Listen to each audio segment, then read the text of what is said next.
to Knoxville, don't be late. Baker's Live, it's gonna be great. June 5th and 6th, mark your date at Dollywood, we'll celebrate. Meet Baker and more cool friends, live show magic that never ends. Come to Dollywood, feel the vibe. With great people there, it's gonna be a ride. Rides, fun, and meet and greet. Baker and pals, the crew's so sweet. Get ready for laughs, cheers, and thrills. Knoxville's the place, it's giving chills. Meet Baker and more cool friends. Live show magic that never ends. Come to Dollywood, feel the vibe. With great people there, it's gonna be a ride.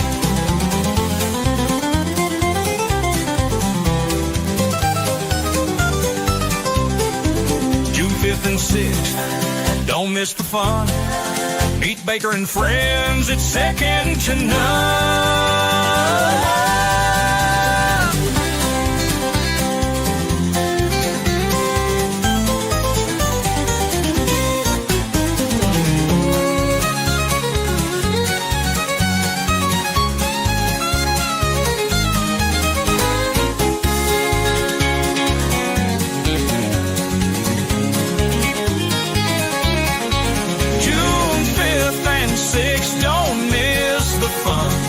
Baker and friends, it's second to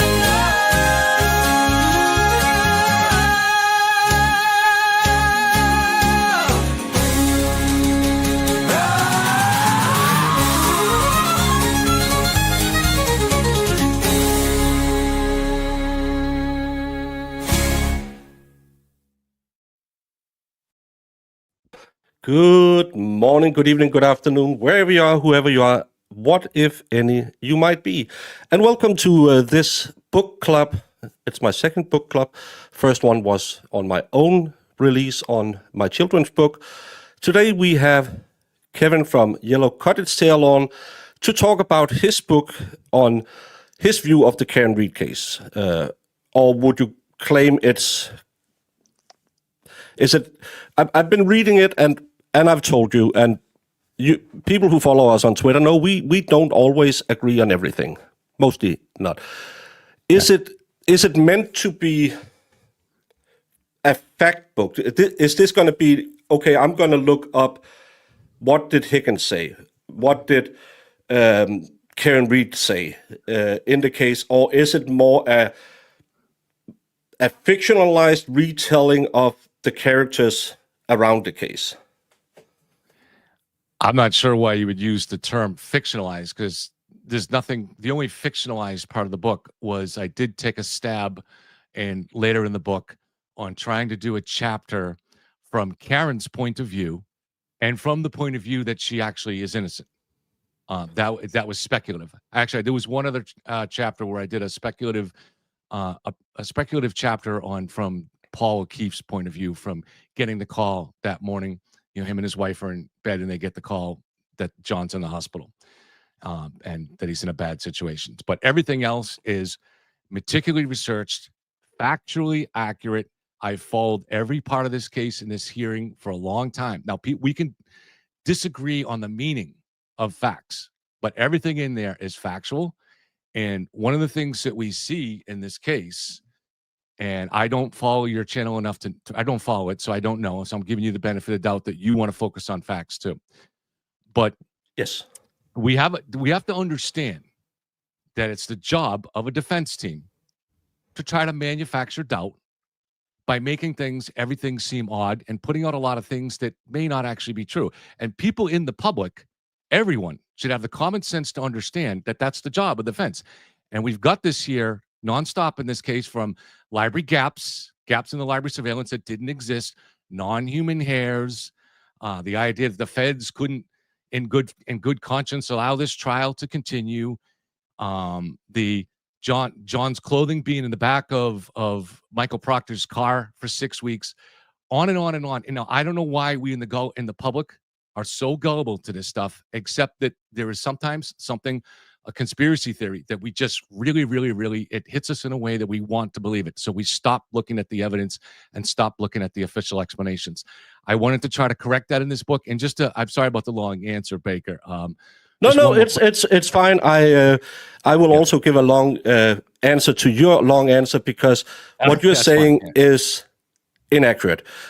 You said that defense is saying things that's not true.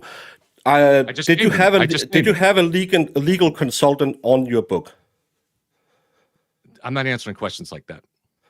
Everything I said in there is factual. There is no library gap. There is no non-human hair. The hair was matched definitively through DNA to John. All right. So, but at some point, what you stated is wrong. If the defense is lying to the court, you saw what Bev said with that payment to the ARCA guys 3 weeks after. It's going to be interesting. I hope you will, of course, agree that she has to admonish Brennan Monday over the lies about the Sallyport camera that we learned from the audit hadn't been changed. I'm not aware of any lies by Hank Brennan. And first of all, Hank Brennan said that the camera was changed. That's why they called in. That's in the motion to dismiss.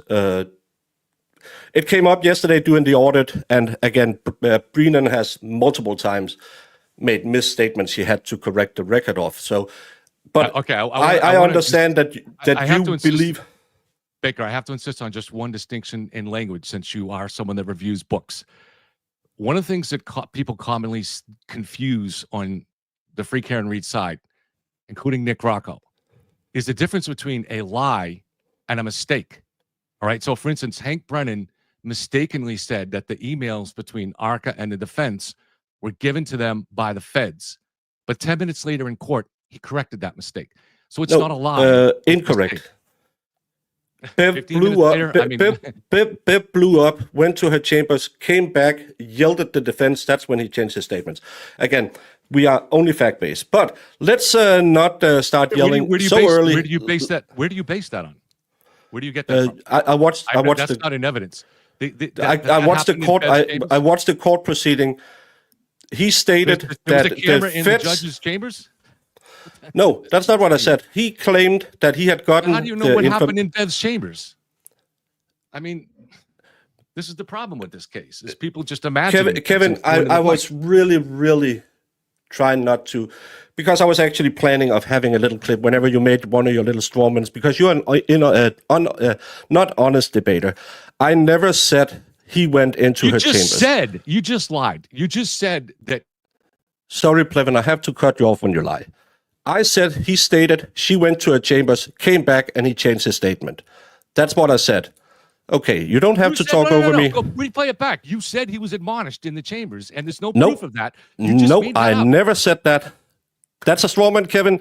I will go on from that because... You just made it up, dude. Dude, it's not even true. We don't know where the correction was made. It may have been a defense attorney that came over and said to Hank Brennan, hey, listen, you got this wrong. We sent you those emails, and I think that's what happened. And then he corrected it. But you're making it... You just said he got admonished in the chambers. No, I didn't say that. This is typical. This is classic Free Karen Read. Just make something up. Kevin, it's unbelievable. If you don't want to be here because you can't... Stop making shit up. That's it. It's that simple. Just stick to facts if you can do it. I just did. But if you don't have any reason to be here because you just want to yell, I can do the review of your book. I told you beforehand. I know you want to antagonize because you want to go on Twitter after and say he's an idiot. You've been calling me. Stop. I'll mute you every time you just start yelling over us. Be a grown-up man. You're 58 years old. You are at 31 years older than me. You should be able to debate someone like me. It's not that hard. I was just about to talk about your book. I'm giving you an audience to talk about your book. The first thing I wanted to talk about was the cover. Is there a reason why it's not really Karen Read related? Because that's a selling point. The first thing you see, the courtroom, the papers, it's a choice. I probably would have had I envisioned, because I'm writing my own book on it, a car driving off with a black blob at the side of the road. This one, I don't feel like it kind of gives you the idea what the case is about. So is that the reasoning behind it?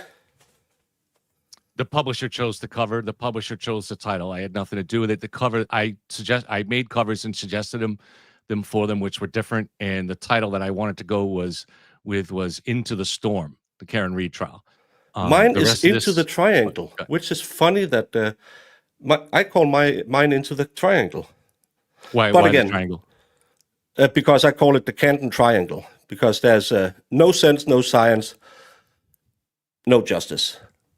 So this is like the Bermuda Triangle, or it's a play on the Bermuda Triangle. Has 3 points. What are the other 3 points in your triangle?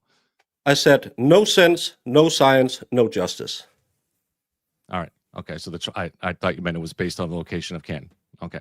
No, I didn't. No, I don't. No, I don't know what Canton is. It's in America. That's all I know. But no, I made it during the first trial because I felt that every time there was anything related to science, Lally would always make up. So I made this: no justice, no sense, no science. So this is my book cover for my book. So just to those friendly people who have said I'm an idiot because I haven't wrote a book, I actually this is my second book I'm working on. So that's how it is. Okay. But yes, that's actually one of the questions. How many interviews have you conducted with the people you describe in the book? I wouldn't know how to put a number on that, but one of the problems that we're running into here is I have talked to a lot of witnesses. For example, I'll reveal this here. I have had lunch with Brian Higgins, talked to him fairly regularly, and at one point got a butt dial from Brian Higgins. But I treat everybody objectively. You try to get to the story and try to find out what happened and then match it to the evidence. A problem with many, not only witnesses, but also with just people in Canton that know the witnesses and know the story and want to talk about it, is everybody, and we're not going to go deeply into this because I know you don't want to, but everybody, it's a fact, they're terrified of this mob. Because anybody that disagrees with this mob, and this is where I started from in this, is going to be attacked even just for asking questions. So in the summer of 2023, after reading Turtle Boy's article, I began looking into this case. Now, at the time, I didn't know how to get documents, didn't have any documents. And you like to highlight on your Twitter the fact that I said, hey, listen, I was ignorant about all of this stuff, forensic data, autopsies. No, I never said that on my Twitter. I just say you're a fool because you read it in the total opposite way of many a time. You're interrupting me, but I let you because go, you kind of claimed that I said something. But go on. You didn't know how to do a FOIA and you didn't know how to do it. So then you ran into the mob. Do you want to answer the questions for me, or do you want me to answer the question? If you just stop making all these straw men. It's a really bad I'm not making tactics. any straw man. You highlighted. You said that I on Twitter claimed that's a straw man. Move on. You highlighted that and put it on your Twitter. All right, but anyways, and you said this is the one thing Kevin is told that it's truthful. Yeah, that's when you called yourself a fool. That's not what I call myself, dude. You're not very good at this, are you? Well, I don't know what to tell you. You're not. I'm going to. I am apparently trash. I don't know if you're trash or not. I can tell you're not good at conducting interviews because you could have an opportunity to ask me questions and get information out of me, but you don't want to ever let me answer the question. Now, I tried to honestly portray this. I don't have the quote in front of me, but obviously you took my quote where I said I started out this case ignorant about many of the relevant things. I'm not from law enforcement. I'm not a forensic data analyst. I've never done an autopsy.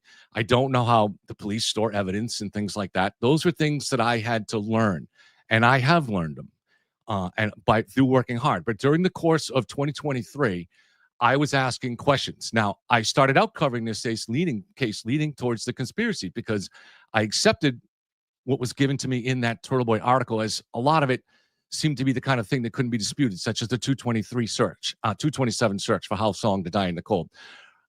I ignorantly thought data was just data. I didn't know that the state was going to dispute that and had their own experts. So at the time, I was like, maybe something really happened here. But I was always asking logical questions about whether a conspiracy theory that posits where the killers are going to put someone still alive on their own lawn to die in the cold. Now, as I continued to ask harder and harder questions during the course of that summer, the crowd started to turn on me because that crowd does not tolerate questions. And so this is a phenomena. I've talked to many lawyers and many, many people that won't put their name out in public or won't get involved in this case because they're terrified of this mob. And it's not because they're pussies, because most of them have family members that they're afraid will be doxxed or they'll go dirt digging. That's been a huge part of the phenomena. I'm not saying you do that. I don't know anything about you. But that is a huge part of the phenomena of what has gone on in this case. Now, what I was saying in that statement there is that I am ignorant of all those things. And I've had to go into learning how they work. And I've done a lot of the job doing that. Now, the people in the Freak Aaron Reed side, probably you, but I don't know. I'm not going to straw man you. You hear something put out by the defense, and instead of looking in to find how it actually works, you go, aha, and then you run off and you get your 20,000 subscribers.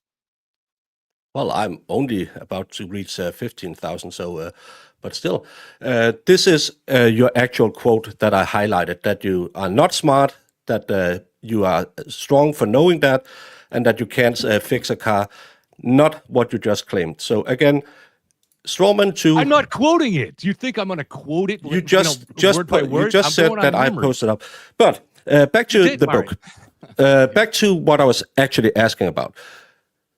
You claim you interviewed people. You have a lot of internal monologue. Is this from people or is this made up?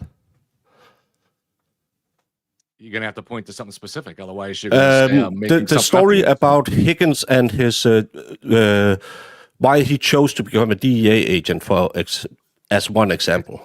I talked to Brian Higgins. And he said that while he was writing Convoy Security, that's where he fell in love with planning. Well, so Brian comes from a fourth generation line of firefighters in Cambridge. And, yeah, I read that part. But that's not what I asked. Again, I asked you because you claimed that he became a DEA agent. If you're going to keep interrupting me, I'm just going to have to go because you interrupted me 13 seconds into the answer. I mean, this is just ridiculous. Then answer my question. I'm answering the question. If you're not going to let me answer the question, I'm just going to go because you're just a waste of everybody's time. You know, I'm sure it's perfect for a dumb audience, but, you know, I don't know what to tell you. I'm trying to answer to you the question to what Brian Higgins did. And if you're going to interrupt me again, I'm just going to leave because it's not worth my health. You know, Brian Higgins had reached lieutenant of the fire department, but feeling a sense of patriotic duty as the Iraq war was heating up, he decided to enlist. He had been in the Army Reserves in the 90s, so he did have the military training, and he decided to enlist to go over and help out in Iraq. Then when he comes home, he's got his job back on the fire department. Now, I asked him that he had a friend that was in the DEA, had been in the DEA for his whole career. This is a guy who had been one of Brian's best friends. And did I say, I'm sorry, ATF.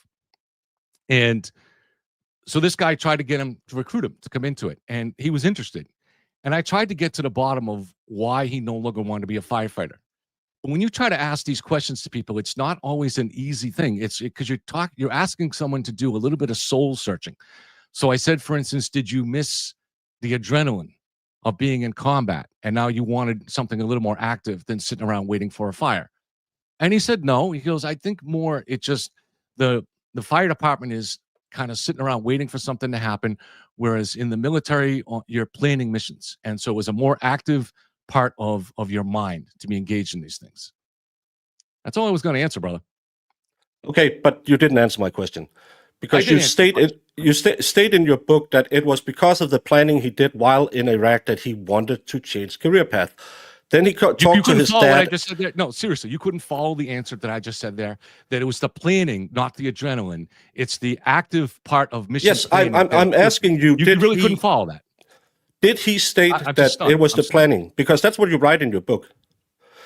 And then I just explained it to you. What's the point of asking someone a question? What was his role in the military? Was 100% consistent with what I said in the book, and for some reason, I am asking a clarifying question to what you stated in the book, because as I understood your book, I just clarified it. No, I'm asking again because you didn't answer my question. Was Brian Higgins a private, a lieutenant? Anybody What with was half a his brain role? knows. Next question, dude. I just answered your question, and it's ridiculous to say that I Okay, didn't. so You he have to be the wasn't. dumbest He wasn't. motherfucker He I've ever wasn't a seen. C4, and you just made that up. That's okay. I didn't make anything up. I just gave you the answer, which was 100%. Even with a half a brain would see that what I just said was 100%. Now I know why you believe in the conspiracy. You're just not bright. Plevin, do you wonder why people don't like you when you keep yelling at people? I know why, because they're idiots. Like you. No, because you never provide anything. You're so dumb. It's If you want, okay, it's stunning. let's take it. I didn't want to do this because I wanted to be fair to you. I don't want it. What day did this happen? I just answered your question. What and day did this happen? What day did what happen? When was John O'Keefe killed? January 29th. What day was that? What day? It was a Saturday. Let me ask you a question. No, stop it. No, I'm you asking just you a got question. 5 minutes I'm to asking yell you a about. question, and that's fair. I just asked you a quick question. Why did you miswrite in your? Actually read the book. I want to see if you actually read the book. Did you? That you misstated chapter? What day it happened? I wanted to just a simple question. Did you read the chapter where I described Michael Proctor, his earlier life before becoming a cop? Did you read that chapter, or what he does now? Any of his habits or hobbies? It came early in the book, and if you actually read the book, you'll have an answer on this. So this just proves to me you didn't read it. I read your entire book. I won't be able to give you everything that was because it's very disjointed and give me one little thing about Michael Proctor's background, some of his interests. That he had an impeccable record. He had a 10-year service on the force. You described him as, was it him who played baseball in third division, or was that Yannetti? Yes, thank you. That's good enough. You talk a lot about who played baseball.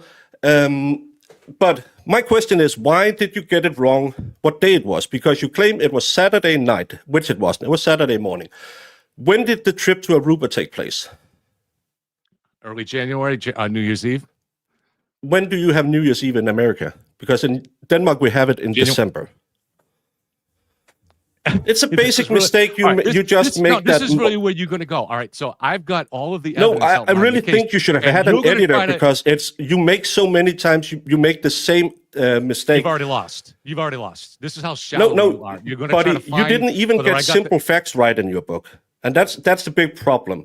I didn't want to go on and start yelling, but you want to antagonize. You called me an idiot, and you can't. And what you're doing is petty. Do you not see that? All right. What I do is petty. Okay, are you going to give a second edition where you will mend all the mistakes you made in this book? I doubt there are any mistakes in this book, but there's always. Okay, can you explain to me why the federal investigation has to adhere to Brady? Yeah, it's not the investigation that has to adhere to Brady rules. What it is, you're out of state, and you're obviously someone that doesn't like to do research, but. The fact is, that brother, if you're going to call someone dumb, you better know the rules. That's all I'm going to say. Brady versus Maryland, okay, was a Supreme Court decision, okay. That Lally violated, that Brennan violated. Yes, I know Brady violations. So yes. You asked a question and you said you're going to jump to something else. All right. No. You asked. You claim multiple times that. Lally violated nothing because he did not, there's no evidence that he intentionally failed to turn over. That doesn't matter. You have to go look at the Brady violation. No, Rule 14. Rule 14 says anyone who acts as an agent of the state connected to the case must turn over every piece of evidence that could potentially be exculpatory. You know the rules. The judge has already ruled on this. Okay, so I don't want to go over. Have you read Rule 14? Have you read Brady? Yeah, or are you just saying things because you saw it in a courtroom? I can get you Rule 14 and send it to you because it says every. Why don't you go back and read the motion? Why don't you go back and read the judge's ruling on what you just call the Brady violation by the state? The judge laid it out very clearly. If you know how to read, you can read that and find out exactly why it doesn't. It's not the result of a dismissal here. There's no evidence that anybody from the I never said it was anything to do with a dismissal, but. When you misstated in your book what is your question? All right, this is just stupid. You don't even want to have. I have to mute him again because he keeps interrupting. He doesn't want to answer questions. In your book, you state that the federal investigation should have turned over all evidence to the state. Is that correct? Because that's not what Brady is. it would be Tui Rodriguez. But when do you have to follow a Brady? Do you know these facts, or is it again just something that is not factional? You're not going to shut up. You're not going to shut up, clearly. So, listen, the floor is yours, brother. No, you're going to interrupt again as soon as I get 5 seconds into the answer. If you doesn't answer my question, Brady, yes, I will. Brady versus Maryland means that if one branch of the government has exculpatory evidence to a defendant, and they are required to give it over. Now, there's a process that's called the TUI process, and so once the federal government is formally requested by either defense or by the prosecution to turn over any exculpatory material, they have no choice. They have to turn it over. Can I reply? Who was charged in the federal investigation? Nobody. Okay, so no one was a defendant, and no one should have Brady That's not what it turned means. over. Wow. I can't even believe it is exactly what it means. Any defendant. No, it's not what it means, dude. You have to look it up. I can't even believe you're saying this. I give you a little pass because you're not American, I guess. But no, I'm not giving you a pass. Well, I actually have lawyers on my team. You have morons on your team because everybody understands here. Again, I have to mute him because he can't do anything other than doing his strawman bullshit where he'll call everyone a moron. You clearly don't understand Brady. And again, if the feds are looking to you, they don't have to call you and say, hey, brother, I have evidence against you when they don't bring charges. Please stop calling people morons and try to act like a 58-year-old man instead of a girl who is in a screaming fight in school. Are you done? Yeah, please answer my question. Listen. What you just said there is completely untrue. The idea that it has to be a federal defendant. No, the TUI process. That's not what I said. Listen. I'm telling you right now, if you interrupt me again, that's it. I can't take it. I can't take it anymore. You're an ignoramus. Stop making your strawman arguments. What you just said is wrong. You just said is wrong. You said it has to be a federal defendant. No. You didn't say that. I didn't say it had to be a federal defendant. I said there was no charges raised, and they don't have to tell you if they're looking at you. That's what I said. I don't know if it's willfully that you won't listen, or it's because you're wrong. Dude, listen, they have to give over every exculpatory material for a defendant in their case. What's the defendant? Simple. The defendant is Karen Reed. In the federal case? The defendant, listen, she is a defendant, and the feds are investigating whatever they're investigating. If they get a request that says, do you have exculpatory material on this defendant, whatever she's charged with, they have no choice but to turn it over, and they put it through the TUI process to make sure it adheres to their guidelines. This is factual, and if you want to understand things, I'm willing to explain things to you, but you don't really want to understand it. Well, also logical. You just don't know anything what you're talking about. I'm sorry that ignorant. It's almost unbelievable. Didn't you research this before you actually got in the air? Don't you? Yes, I did my research, but you clearly didn't. You also claimed that Beverly Cannoni made claims that don't make even logical sense. The idea that the feds are entitled to sit on information that could exonerate Karen. No, that wouldn't even pass the smell test. This isn't a federal case. Would that fly? That's why they made that. That's why they had the TUI Rodriguez. You don't even know what the TUI process is. The TUI process is for cases that are between different agencies. This is why that's why it's not a Brady violation when you call it that in your book. Yes, it is. Of course it is. Brady is a part of TUI. You should know these things. But second, Brady is what triggers TUI. Brady is the ruling that later on they added the TUI process to explain the process that the feds must, or that everybody must go through to get this evidence from one branch of the government to another branch of the government. You claim that Beverly Cannoni was about to release the material from the federal investigation that was under a federal protection order. Where do you have that information from? That was in the hearing last year. It was last April. It was the Boston Globe applied an amicus saying that they believed that the public was entitled to the information in the federal material. And she didn't have to grant that hearing, but she did grant that hearing. And in that hearing, she made clear that she was inclined to that because the protective order, because she had never signed it, that it didn't apply to her. And she was inclined to make it public. And the U.S. attorney which had stayed arrogantly above and refusing to appear in her court or answer anything, suddenly they popped in to threaten to take over the trial into federal court. When did they pop into trial and claim to take over the case? They didn't pop into trial. They sent a letter after the day after that hearing. They sent a message to the court. And they cited, I forget the name of the case, but there was another case, a rarely used case, where the feds can take over a trial. I think the last time it was used was during the Jim Crow South, when there was an FBI agent who was attacked by white supremacists and defended himself, but in this southern state was charged with murder. So the feds used this 200-year-old statute in order to take it into their custody and then dismiss the case. That's what they threatened. That's the case that they cited. So you're saying that the feds were about to take over a state case? I'm not saying they were about to, but they implied that they could if she released any of that material, particularly the federal grand jury material. I'm pretty sure she kept everything under wraps. We haven't even seen the archive report. She did, because she got probably... Because she was under a federal protection order. Yeah.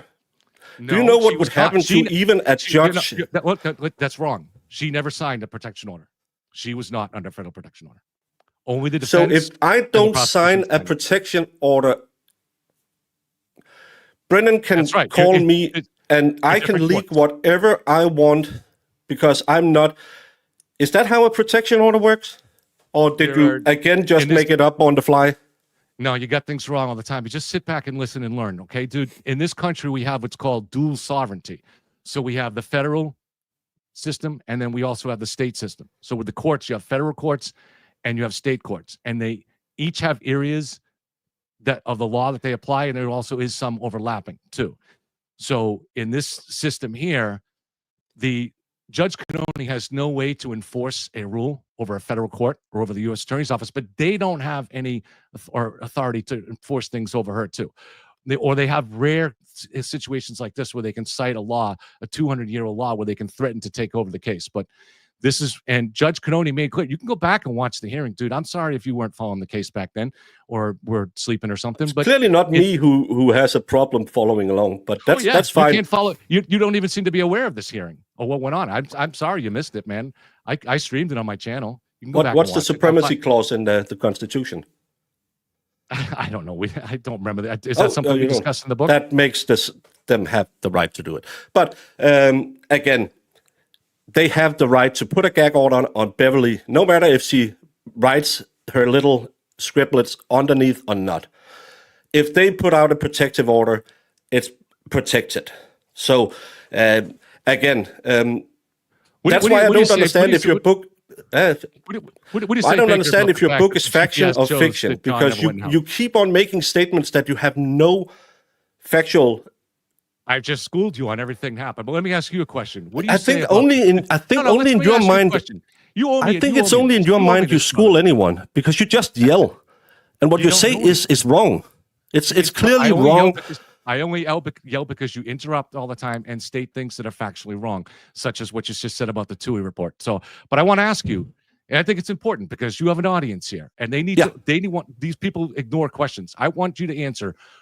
What do you think about the GPS that is the most accurate location data in the world that shows that you never ever looked into GPS? That's another thing that you have a big mistake.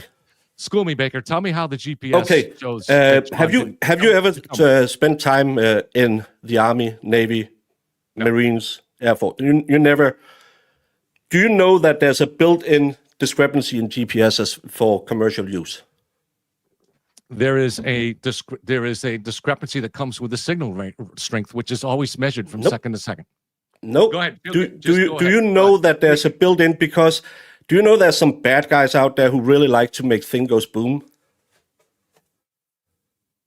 So what is your theory here? I don't have a theory other than I say that you're wrong about what GPS is. The GPS is accurate, and it shows that John never went in the house. And you're putting out something here that the defense didn't say. Again, so please put it out there. Maybe the defense is watching and they can learn from you. Go ahead. Explain how John's phone could have went in the house. But again, You don't know anything. You're just basing it on you saw 5 circles on. Go ahead. Explain it to your audience how that okay. GPS data could be wrong. If you can shut the fuck up for 2 seconds instead of. Why are you so bad at this? You always want to go on other channels and you just want to yell. I really wanted to give you a fair shake. I would bring up all the mistakes you made in your book. Give me a break. You're bringing up something like I don't even know what you're bringing up. So you haven't brought up anything. I'm trying to answer you, and you're calling me all names in the book. I am really sorry that this is the best the free Karen Reed, anti-Karen Reed side has. Help the defense. If Kevin is what you send out to win. People in public here, explain to them how that GPS could be inaccurate. Don't give me some weird shit about the military. Okay, I can tell you how the GPS can be inaccurate. If you will shut the fuck up while I do it. Do you know there's an inbuilt discrepancy? No, you don't do that. Because commercial GPSs must not be as accurate as military ones. If you have ever, and I know you haven't, sat and held a military calibrated GPS in your hand, you will see how it'll fluctuate because it has to triangle with different satellites. That's how it works. Do you know anything about how weather patterns influences radio signals and GPS signals? No, you don't, because you don't care about it, because you are never looking at facts. You're just making assumptions. You can have bouncing signals on clouds. That's actually why it's really hard to use HF radios in war, because you use a near-inverse signal dispersion where you throw it up to the clouds and they won't always cooperate. You can't tell me. That's why there's this big circle, the small circle, the big circle. So you can't tell me where that phone was at any point. You can't triangulate via GPS. That's why if you follow along, I know you never do anything else than just talk Karen Reed. If you followed along in the urologist case, you will find out that they pinged the GPS and it was way away from where the phone was. Because GPS isn't accurate.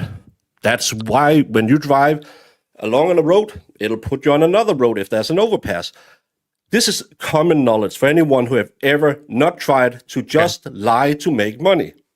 Can I answer your question? Or I want to answer by asking you. Please tell me how it works. I can't say anything, and I'm going to interrupt it. So I'm going to ask you a simple question. If what you're saying is a true and fair way of raising doubt about that evidence, why didn't the defense attorneys do it? They did. They said you couldn't pinpoint it in that circle. No. Yes, but they didn't raise any objections about the accuracy of those circles. No, so because all of those circles were one of them actually covered the side of the house. That's when you claimed she threw the phone out of the car door. Listen, the accuracy is always measured from second to second. They don't, because they always know the signal strength that's coming in. There was only a 4-second period where the signal strength weakened enough that the margin of error expanded to include the house. Only a 4-second period, and that's it. The defense did not dispute that. The only thing the defense tried to dispute was that somehow the clock was off, that the GPS was attached to, because they were trying to make it seem it was ridiculous, but they were trying to make it seem plausible that Rich Green's health app conclusion of going up and down the stairs could have been plausible, since we know that according to the GPS, when Rich Green thought that period that begins where they could have been going up and down stairs, they were actually still driving there. Oh, yeah. You're asking me technical questions. I read in your book that you buy that stupid explanation. You don't really. Why didn't the defense raise this? I just want you to answer that simple question, if it's okay. They actually mentioned it on cross that it wasn't accurate. You know that. You watched the case. That's not. No, but they didn't mention any of the stuff that you just said there about signals pinging and military and it's. Have you ever? Yeah, I know from your book you served on a jury. Do you know what jurors are not? Technical wizards who, after 4, 5, 6 weeks of trial, want to hear about how different weather patterns can distort signals, because it doesn't. God, that is weak, dude. Come on. They're not. We just had them. Okay, this is weak. You in your book buys into that the 3 flights of step was by driving. Have you ever used your phone and it gave you 3 flights of step while driving? I never look at it. God, I never look at the health. I never look at the health app. Would you, because you're such an honor and fact-bound person, go out and try it and show to me how it works? You can go to Canton right now and drive the same distance and show to me how it works. Are you willing to do that? I'm not willing to drive to Canton just to run an experiment for some dude named the Baker. Okay, because you don't, right. it's bullshit. But you could because you can look. You at know it's what bullshit. All right, I'll try to. You know answer. it's bullshit. Listen, when you look, first of all, Rich Green is a guy that's lied to the police, arrested multiple times. He's a scoundrel, right? So, but I don't. He's what? He's a scoundrel, but I'm sure he's a typical defense expert for hire. He's a gun. So you said he perjured himself on the stand. No, I'm not saying that. I would say that. That's illegal to lie on the stand. I didn't say that. All right. You just said that he didn't tell the truth. That's not what I said. Rewind it. Show me where I said that. Show me where I said. I said he's a scoundrel. I didn't say he didn't tell the truth. So he did tell the truth. He's going to interpret evidence in a most favorable light to help his client. Of course. Now, so does that's Tuva not the same Paul. as lying. That's not the same as lying. Yes. Okay, then don't imply that he lied. No, I'm implying that he is selectively taking pieces of data instead of looking so at all of the evidence Tuva Paul. to come to the conclusion. That's to a degree that's fair and that's true. No, not to a degree. It's exactly the same. Well, no, that both sides will do that to a degree. But one thing I said yeah. Okay. So with the health app data, if you look it up, you see there are multiple things that it's using to interpret data streams coming in. So it uses, for instance, a barometric altimeter and things like that. And it's trying to interpret what you're doing. It's never going to be a very perfect thing, because if you're roofing on your house, climbing a ladder, skiing, riding a golf cart, it doesn't know what you're doing. It doesn't have a drone following you around. And so it's going to make a certain amount of mistakes on things like that. Whereas GPS is not going to make those kind of mistakes. And if you go back and look at the defense's cross-examination, despite what you say here, they don't actually challenge the accuracy of the locality of that GPS data. The only thing they try to challenge is the clock, and the accuracy. Yeah. No, they really didn't, because they didn't. Any of the things that you presented here, they didn't present that. They didn't give any reason to anybody to believe that those circles were not accurate. They didn't question the accuracy of circles. They said, well, look at this circle here. That could have been in the house. Yes, but within only that 4-second period. So unless John O'Keefe... Do you remember when he said, where in the circle was he placed? And he said, somewhere inside the circle. That's the way GPS works. You're just as probably... Exactly. You have that, but that's not how that wasn't how it was presented, and they actually questioned them on it. There's no plotting point in that GPS data that shows him moving towards the driveway, moving towards the house, moving across the lawn. There's nothing. So technically, within those 4 seconds, technically, he could have been within that house. But he would have had to run from that part of the lawn that he was found to the house, ring the doorbell, get back in 4 seconds, which you'd have to be Usain Bolt in his prime to do that, and still end up in exactly the same spot. What is the more logical explanation here? The obvious logical explanation for anybody is that was just the signal got weak in that particular moment, so the circles expanded for those 4 seconds, and that's it. It's very simple. This is simple logic stuff here. It really is. But you're looking for a reason to try to dismiss it. No, actually, I'm not, because I know GPS data isn't accurate. So to me, it's not a big problem. To you, it's the holy grail. But well, so is the vehicle data. So it's funny correlates with John's phone data. It's funny that it works when it works in your direction, and you shit on all the evidence that goes against it. The manual close on his phone after Karen Reed left the scene. You never really talk about that. And you make up that the phone is absolutely not. It's super accurate on the GPS, but any of these other movements, it doesn't really work that way. You're losing, man. I know it's a different app, but it's just as accurate. Actually, Apple Health is one of the most accurate. You don't look at any evidence that doesn't prove your tale. Perfect example right there. Rich Green said on the app on the stand, the Apple Health app is 99% accurate. What he didn't say was what he was explaining. If you go for a walk and you walk a mile, it's accurate. It's 99% accurate at determining the number of steps you take, which is a very different thing from interpreting what you are doing. There's no measurement that shows it's 99% accurate, or what accuracy it is, for determining whether it's going upstairs, going in an elevator, driving in a golf cart. There is no way to determine that. So there is actually ways to. Do you have one of these? My phone can tell if I walk upstairs. my wristwatch can tell if I'm wrong. It's interpreting things. And so one of the things, yeah, and it interpreted is a movement. No, but you have to at least. We can agree that the bullshit about driving down a road is what it interprets as walking up and down stairs. Can we agree that's bullshit? That didn't happen. Because obviously because obviously we know from multiple pieces of evidence. Can we agree that's bullshit? Because you know it's bullshit. At least, come on. You don't want me to explain it to you. You're afraid that I'm going to explain it to you. That's what it is. Because you can't explain it to me. You at some point said it was the barometric pressure in the car that changed. So I bet you can't tell me how it works, because you're more wrong than you're right in this case. What? When you're ready. Look, you let me know when you're ready for the explanations. There's multiple ways to prove that Rich Green's data is wrong. So, for example, we know what time the car passed the temple. All right. So we know the distance from that temple to where they were on the road, and this is the spot that Trooper Garino identified as that's the exact time that Rich Green says they started walking up and down stairs, but they weren't. They were a mile away. They were on the road. We can also use the Waze data. There's multiple data streams that we can look at, and it's just logical. We also even know from what time, how long it takes from the temple to get to 34 Fairview and things like that. There's just multiple streams we can look at that show that Rich Green's health app data is absolutely wrong. I'm sure Rich Green knows it too, but he's selectively just trying to take little things to try to help the defense, try to help his client. So when Karen Reed's GPS puts her on the next street over, that's correct as well? Karen Reed's GPS was not on.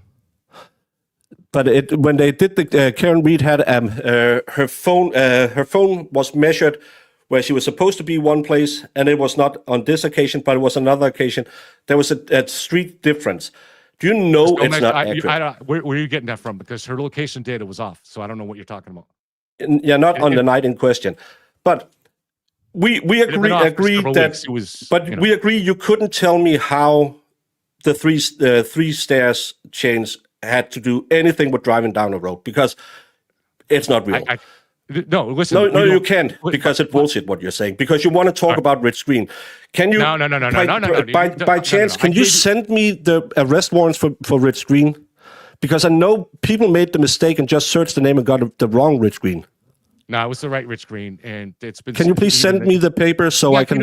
I can if you want, but honestly, let's move on from the Rich Green. No, because you claimed he's a liar. See, again, stop saying that. You said he lied to the police. Right, Chad, did he say he lied to the police? He did lie. I'm sorry. He did lie to the police. He did. That's true. Okay. Send me his arrest record, please. He said he was pushed, and then they went and looked at the video, and he wasn't pushed. That's true. I thought you meant I didn't say he lied. Yeah. That bar fight. Yeah. So it wasn't really a bar fight. He pushed a woman, but that's. Well, it's the case that was dismissed somehow, but yeah. Pretty damning evidence against him. You also claimed that Trooper Paul, that it didn't change anything, that the debris field changed. Why not? Is physics different in Canton than in the real world? Ask the question about the debris field. I'm sorry, I didn't. You claim in your book that Trooper Paul looked at all the evidence and he could make the determination this was the spot. In court, Trooper Paul was asked, the debris field didn't start where he claimed. And he kept on saying, well, it must be here. Then it must be here. So are you willing to give me that Trooper Paul's testimony wasn't accurate? I think I'm going to try to, I'm not 100% sure what you're talking about, but I'll think I know what you're talking about. So the piece of glass near the fire hydrant. That's what I thought. The piece of taillight that was near the fire hydrant, which is actually, I think, about 30 feet from where John was found, correct? Would you say I'm accurate in that? Wasn't that the testimony? Because I have never been to Canton, never going to go there. I can't drink that much. No, this was in the testimony. So if you remember, Alan Jackson tried to really hammer Trooper Paul and say, does this mean that the debris field was 30 feet, or that John was struck and went 30 feet? And it wasn't really what Trooper Paul said. What Trooper Paul said was there was a debris field, all right, based on the measurements of where each piece of taillight was found, and that he estimated that John's body ended up about 15 feet from where he was struck. I think maybe he said 12 to 15 feet. He never said 30 feet. What Alan Jackson did, though, was find a piece of taillight that was near that was discovered 3 weeks later when the snow melted, and it was near the fire hydrant, and that's 30 feet away. So he was trying to trip Trooper Paul up and say, so now are you saying the debris field was 30 feet? And that's not what he was saying. There is a, as you know, you seem like kind of a technical guy, right? If you were looking at, say, for instance, explosions, like a bomb or something like that, you would have a debris field, but there'd be, so you could recognize a pattern there that's called the debris field, but then there'd be outlier pieces that would end up for different reasons outside that. Maybe it bounced off something. In this case, it was 3 weeks later when it was found. Maybe it got plowed there. Maybe it got kicked there. We don't really know. I don't know. So what about all the other pieces of taillight that they claim was showing this is what happened? Because that must have had the exact same travel as the first one. And again, no. You have a pattern. You have a field. You have a pattern. But there are outlier pieces. No. Because you just said that piece of plastic could have been moved when the snow melted. It could have been kicked there. We all know that the snow had melted way before they found the last pieces of plastic. Of course, you also know this.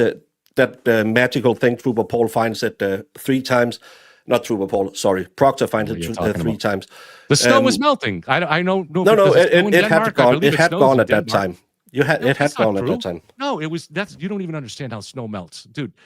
You had over 2 feet of snow that day in January, and then you get in New England. We'll get a couple of days where it gets a little warm, and the snow doesn't all just disappear. Not 2 feet of snow. I don't think it does in Denmark either, unless the laws of physics are different there. It recedes. And so as the snow was receding, the trooper instructed the local police, keep your eye out for pieces as you drive, as you go by. And so you're just going to keep putting false things out there. There's a debris field, and there are going to be outlier pieces, though, whether they bounced off or something, but that doesn't distract from the fact that there's an overall pattern. And that's what Trooper Paul identified. Yeah, the snow melted at Fairview 34 5 days slower than it did in the rest of Canton. You're the one that just said it all melted. I don't know what I don't know. Maybe when he found the last pieces, again, you just pick up one word and then you keep on with your bullshit. I understand why your book is so bad, because you really don't like anyone who doesn't. Why it's bad, because I don't think you can read. You can't. You're putting out misinformation. Well, apparently he's not grown enough to have a conversation with people. Can you come back without all the personal attacks? No. I'm not impressed, dude. I'm not impressed. Just get rid of me, because I'm not impressed by anything you're doing. Leave a then. Conversation. You put out false statements almost every sentence. You are the one who came with false statements. You have not enriched your audience. No, because I had you on and you won't answer anything, and you just make up bullshit that you can't prove in any way. Okay, I'll give you one more chance. You claim that it's impossible to believe that there's a conspiracy in Canton because it just doesn't make sense. Your main theory is that the DOJ conspired with the defense team.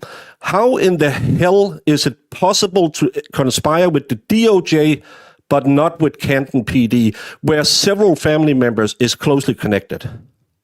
Okay, sure. I'll take that on. That's a good question, and so I will take. It's a really good question, because it makes absolutely no sense, and you should really report it to someone. If the DOJ, you're going to answer. So you're going to answer the question for me. Go ahead, answer the question for me then. I don't want to tell you. Yeah, it makes no sense what you're saying.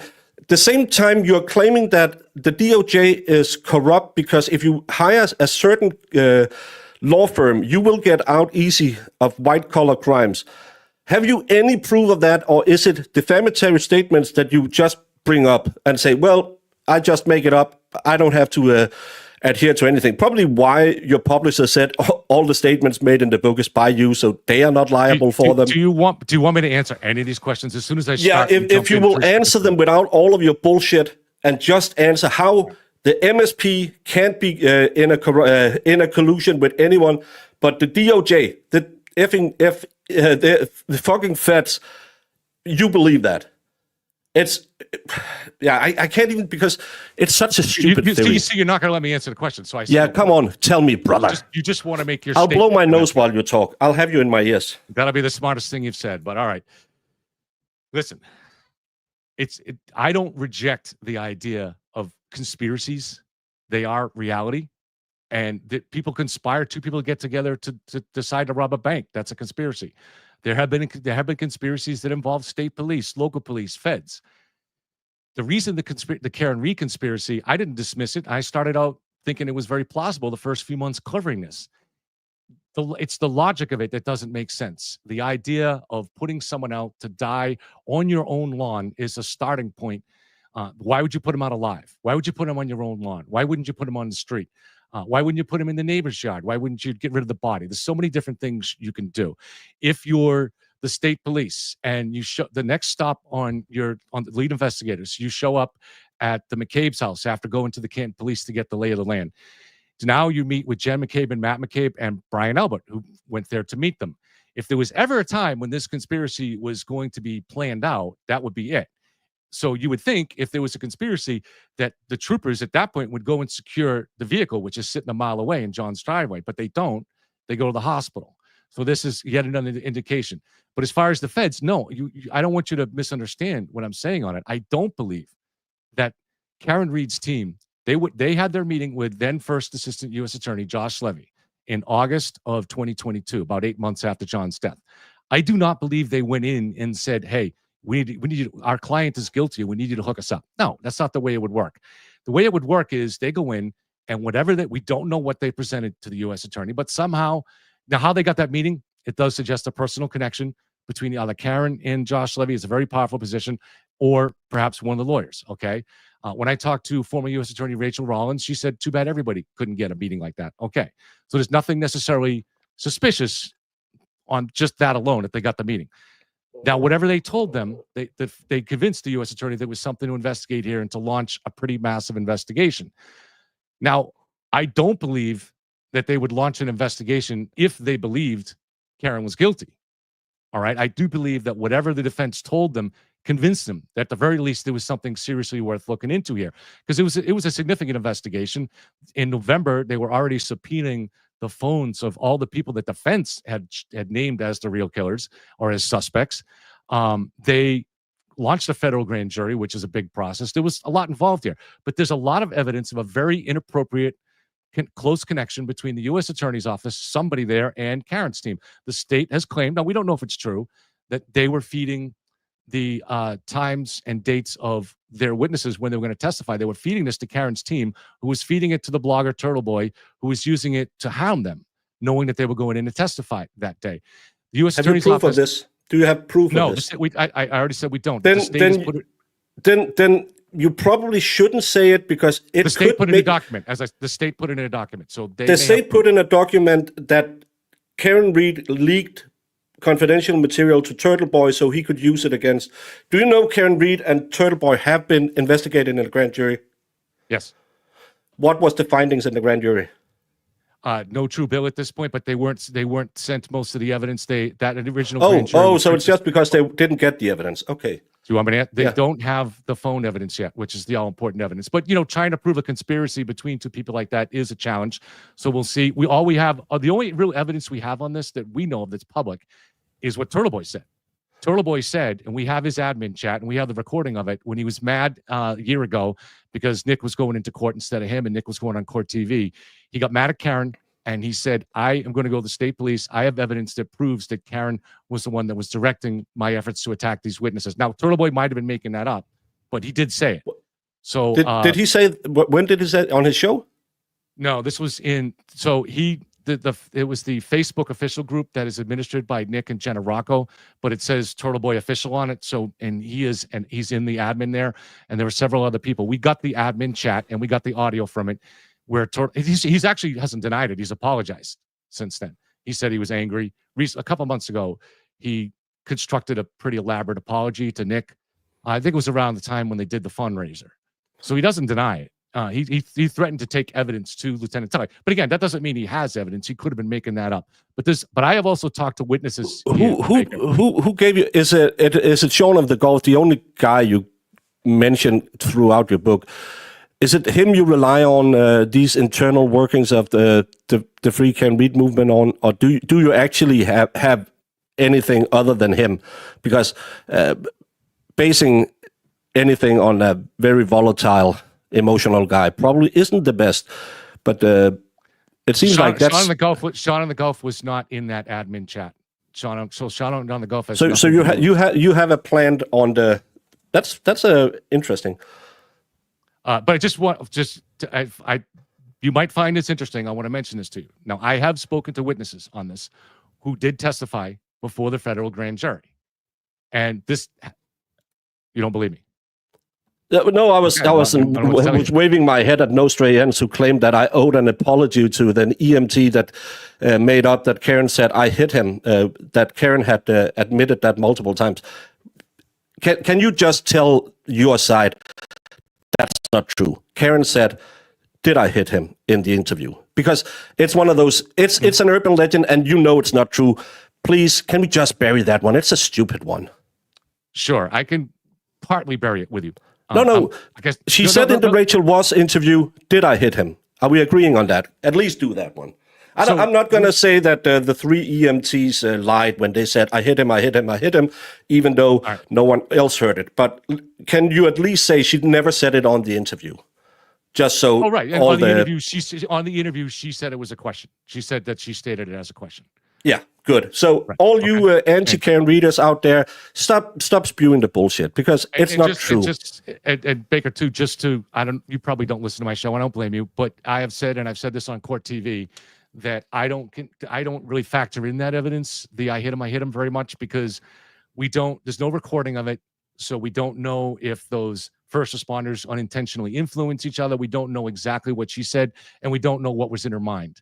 So that is not an evidence that factors in with me at all.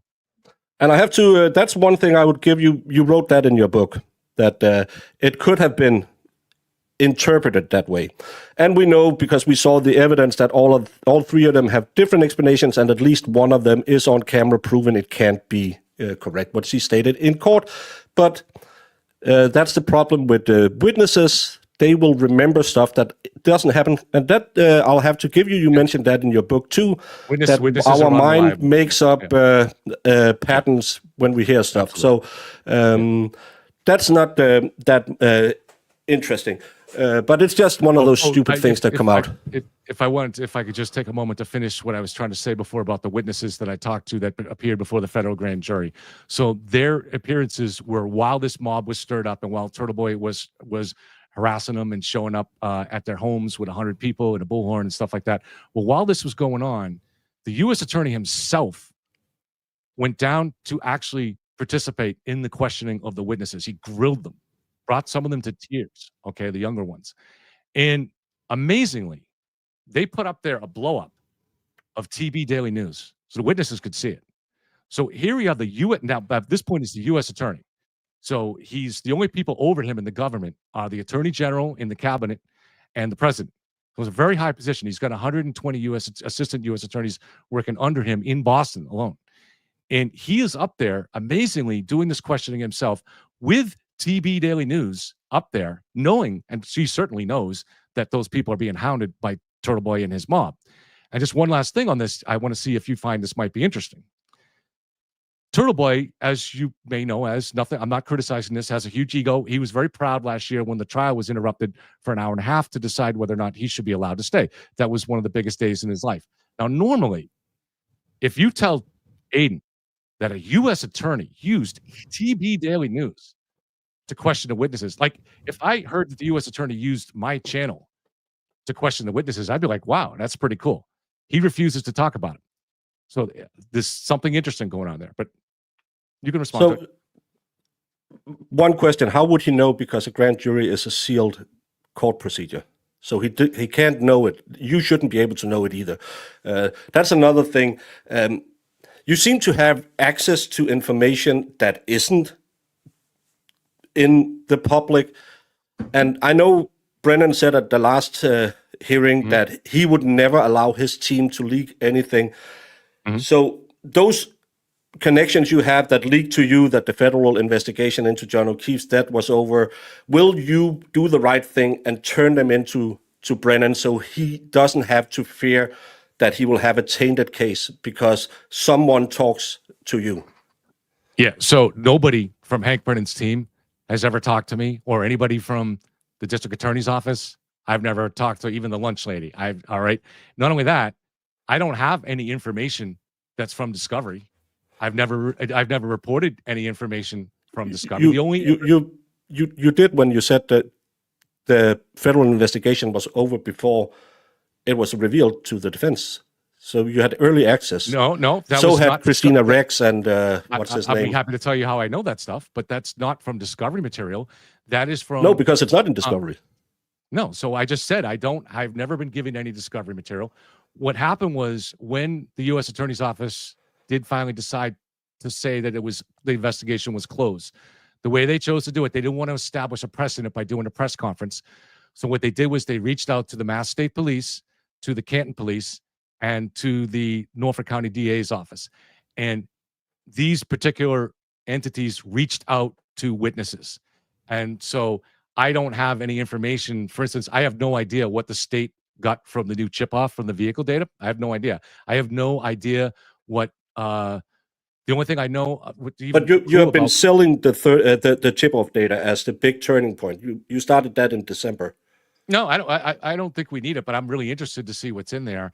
Well, that's not how you portrayed it. You portrayed it as it's going to be the thing that crucifies Karen. And no, again, that's not what I said at all. That's not what I said at all. If you, I can just tell you what. No, well, I'm reading on a fourth grade level, apparently, but it's almost the time I asked you for an hour. The last thing I want to ask you is, I know in your book you claim that it's totally typical, the injuries to John O'Keefe. I didn't say that. Well, totally plausible that Typical he didn't have any injuries. No, I've said the injuries are strange. I've always said that. So you'll agree he has no telltale sign of being struck by a car? Oh, of course. So you agree with the ARCA guys, there's no injuries consistent with being hit by a car? No, you just said two different things. So if John was sideswiped, you get this pattern of injuries on the arm. Absolutely no way. Right, That's why every medical professional said it's not consistent with a car strike. Okay, that's not true, and even the ARCA guys didn't say that. Okay, the ARCA guys do want to conclude that because they're trying to help the defense, but Dr. Renshaw said yes. No, you're doing it again, Plevin. You're making up stories. Dude, you're doing it, and again. ARCA wasn't trying to help the defense. I know English is your second language, but you don't word It's my third, but I'm still better at it than you. You are claiming the ARCA guy was trying to help the defense.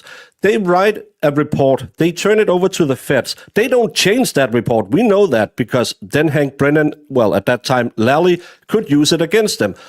Why are you always putting motive on every witness on the defense side, but all the people talking on the state side is you have to believe them, even though, can we agree on this? Jen McCabe have lied multiple times in her test. Well, she has misstated facts in her previous arraignments, correct? She has not lied, and she has not misstated any significant fact. Other than she saw the car at 2:45 outside of the house. That's again, this is where the English second language FKR thing. You guys don't know the difference between lies and trying to say something to the best of your memory. Stop it. You keep using the word lies when you don't know what the word means. You're going to have to get another English dictionary, dude, because there's no evidence that Jen McCabe lied about anything. All right. Why are you not better at this? You are the big. You said she lied. Show me. You are the big anti-Karen Reed. Did you use the word lie? 8,500 subscribers, and you can't even handle a stupid Danish baker in a debate because you will always strawman everything. Plevin, it hasn't been a pleasure to have you on. I gave you an hour. It was worse than I thought. I tried to be fair to you, but you are absolutely the worst person.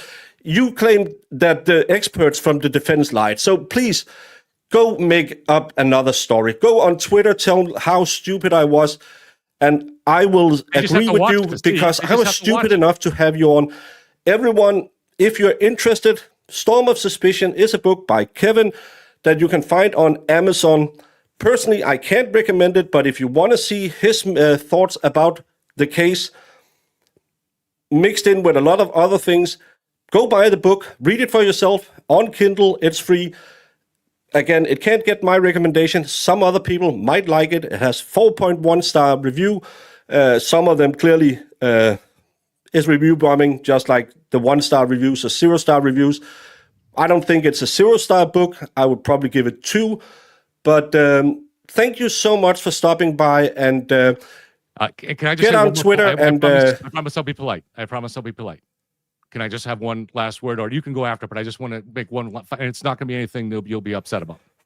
All right. Yeah, if you can try and be an adult, that'll be fine. On your way out, you'll get the play. Grift yourself.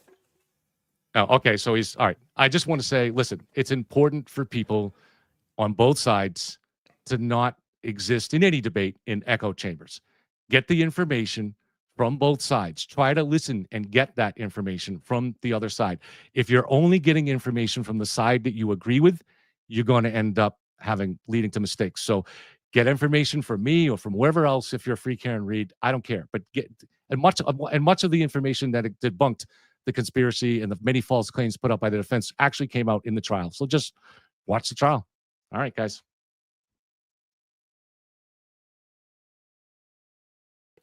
Well, that was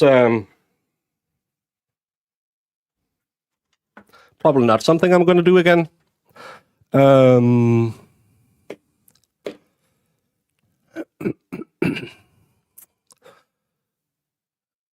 Yeah. I really don't understand. This is the big guy on the other side. I'm a stupid little baker with a small channel. I really wanted to talk about his book. He wanted to turn it into a debate about all the other stuff because he can't answer simple questions. He has several misstatements in his book about timelines. He has several misstatements where he puts in internal dialogue that has no way he has any access to.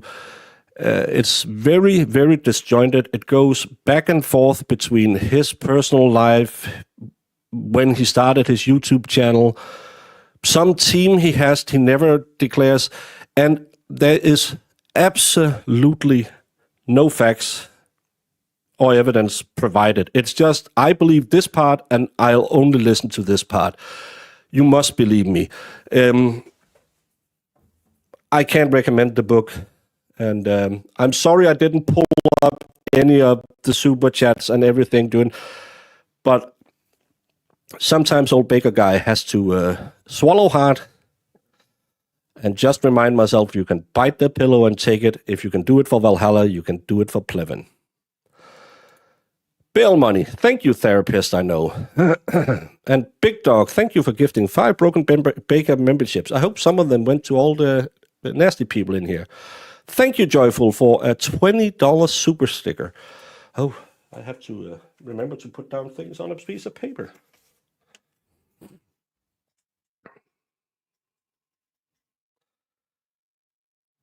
I was actually dreading doing this because I knew it would be this. I saw him on another debate yesterday.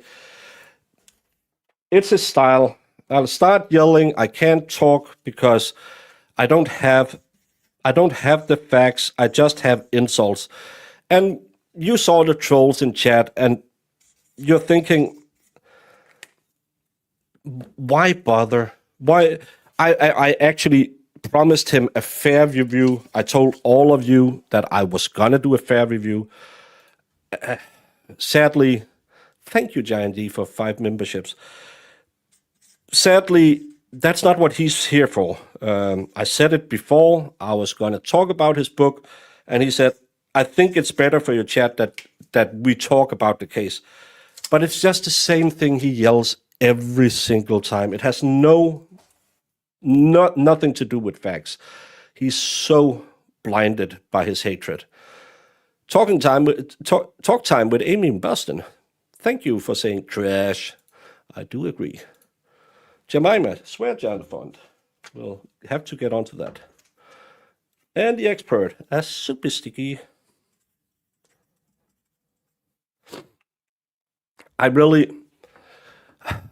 Normally I like debating. I used to be a politician.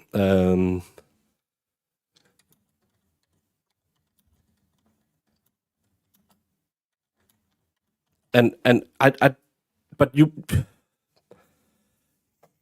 debate on facts. He's just yelling, especially when his facts doesn't work. It's sad that this is the best. Again, I am the smallest pro Karen Reed channel out there probably, and this is the best they have. I'm about. Should I get Krusty on? I think she could do better. F words, a lot of them. K-Dubs, a super sticker. I can't even write. I'm so deflated. I thought this could be kind of fun, and we might be able to talk about how he doesn't know what a grunt makes in the military. I think I have to put you on the paper as well. That he thinks that someone writing security in Iraq is, but that again is because his book, more than anything, it needs a plot and it needs an editor. You can get a halfway decent book out there from it if you will just admit, yeah, it's a part hearing. You have nerve coming on panels with personal attack. In my opinion, it's because you have nothing smart to say to support your stance. Free all house mouse. Is that what I think that means? Thank you so much, talking. And again, he just does it because then he can get kicked off a panel and he can go crying on the YouTubes or the twats about how evil and we don't want to hear. Thank you, Megan Florida, for the swear jar. But you can't listen to him because I thought I was fair. I saw a few trolls in the chat, but I didn't feel like I tried to ambush him until he started spewing his stupidities at me. Iris, how was she at his house when he was dead?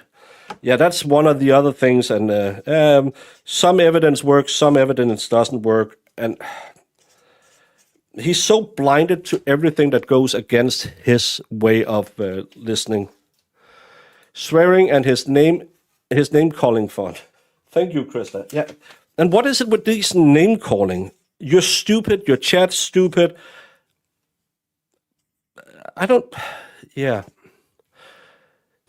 Jemima, did I do totally wrong? No. I stopped modding when after I think the second time he insulted you and like your audience where he called everyone stupid. Yeah, I never got to talk about his rules of Yellow Cottage Tail and why he has rule 6, 1, 15, 12, 24, 16, 14. But not 2, 3, 5, 7, 8, 9, 10, 11, 13. Thank you, Marissa, for saying when I'm in the living room, but we say I'm in the garden shed right now. And it's such a stupid thing because he doesn't want to be open about what he saw or what you can. He'll harper onto one little thing. It's stupid. Brandon says, Plevin versus AOC bartending competition fund. Time will tell who can make the best cocktails. It's big booty required or is Forrest Gump IQ? Well, I know what Plevin is bringing. Right. GPS is so inaccurate. It's not even funny. Like there was a point where we had checked Nate's and it showed he was like in the middle of the ocean when he was really like on base. Yeah, and everyone who have had, we sat with the calibrated GPSs in the military, and we could see how it's shifts because it depends on how the satellites. That's why you don't say this is where they are. That's why you draw the circle because it could be anywhere. Zach says, good to see the love child of Jason Alexander and an underage chipmunk writing books. Great feat for an IQ of 73. Well, 70 is retarded. He has the smugness of someone who stole your food but doesn't know he's eating a turd sandwich. I really don't understand that personal attack strategy.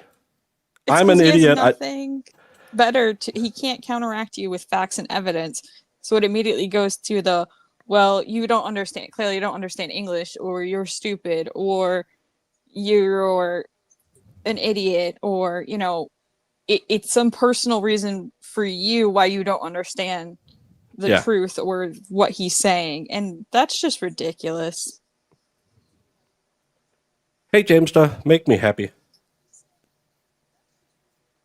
Was Oh, that she fun doesn't for want- you? I thought it would be fun.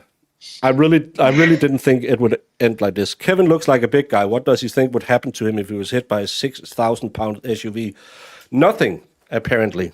Nothing would happen because it'll just be a slight discoloration on his leg.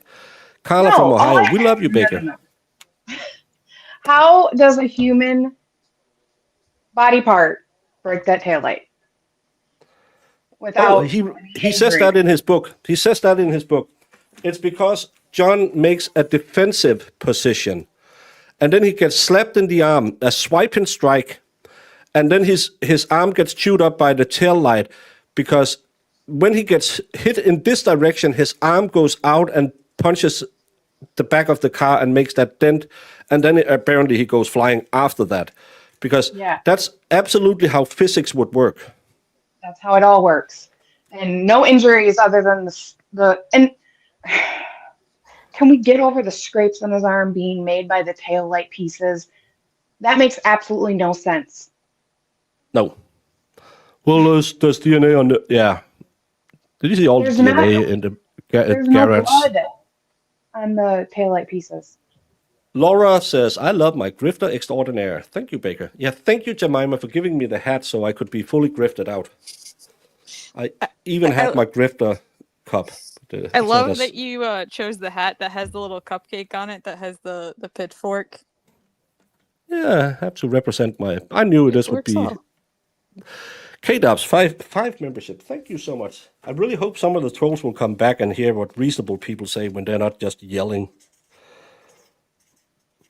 Imagine, what's his name who called me an idiot constantly in chat? Could be cool. Todd something. Yeah, Marco. Yeah, I was ignoring him basically. I don't think we need it. What's that mean? That's a thing I've been thinking about a lot with his book. He constantly mentions we, but I never found out who we were. I know he had a team of friends when he was still kind of looking at it as Karen could be innocent, and when he went full spurk, they left him because they got threatened by Aiden. You have to believe that. And I have to say, full disclosure, you saw Young Jerks were in chat. He was asking me if he could come on because Kevin makes false statements about him as well in the book. And I said, no, I think that would kind of be like an ambush. And I really didn't think it would go this bad. But I wanted to ask him, but he just started yelling. Jen said she saw the car 12:40 and 12:45, but forensic data puts Karen and Johns out at 12:36. That's a proof of a lie. Yep. No, it's not a lie. It's not a lie. It's a misstatement because I don't understand English. Okay, then, I don't know. She was back But at the house at Richard Green 12:36. lied, Jamie. Richard Green lied. Didn't they all? Yeah, where's all this? And oh my God, it's so stupid. And who cares? Okay, like you said a million times, what does any of this have to do with what happened that night? Nothing. That but the it's injuries his. do not add up to a car being hit by a car. No, but he needs it because he's selling this, and I did a little look at his numbers. He only has growth when there's Karen Reed stuff going on because he's grifting the Smurfs, and that's fair. I'm grifting the other way around. Merch available in my merch store. Thank you, Laura Richter. You deserved $1 million for that. Well, I feel like I spent 1 million brain cells. And it's fair. You find that, the path of least existence, I can just sell them Aiden is an asshole and they'll pay me money. I'll do that. He's not getting paid that much. But still, he gets his views. He gets more views than I do, and that's impressive. And Called hate watching. no, Yeah. there is a big following of people who just want to sit there and say Aiden is an asshole. Oh, yeah. I mean, but okay, so he is like that's his personality, though. Yeah, he's That's a what he's gonzo always journalist. He's literally always been that way. I And enjoy him. like that's there's a whole like that's why they call people massholes here, like because that's the personality, like that's the way it is.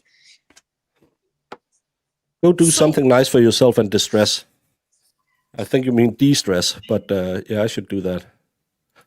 Well, Holly Mac, thank you Also- so very much for 50 Canadian dollar reduce. God love you, Baker. You tried. I really tried. I really tried. And because you can in the background, I was kind of just wanted bitch slap him because he called me out and called me a liar and called me an idiot on Twitter. So I just wanted to bitch slap him with all the mistakes. But then I thought, no, try and make something so it's not just another Plevin yells at the host stream. But it's impossible because this guy just wanna yell. And I don't know who, if any, wants him on court TV. My first question was, what's your expertise? Fuck, I didn't ask that one. Thank you so very much, Holly Mac. is his I don't expertise. think he has any. I don't think he has any. He had a bar at one point, from what I could But find. why? that went under? But why does he think that we're all in some echo chamber about something? Like, did we not all watch the trial ourselves with our own two eyes? And we saw the evidence. We made our own decisions. Well, see, No, that's just it, because- Jamie. We're too stupid to understand the evidence and understand the truth, according to him. Well, yeah, of course, but you know, Elizabeth McPherson says, Baker put this something towards something relaxing. Right now, I wish we had legal reefer because.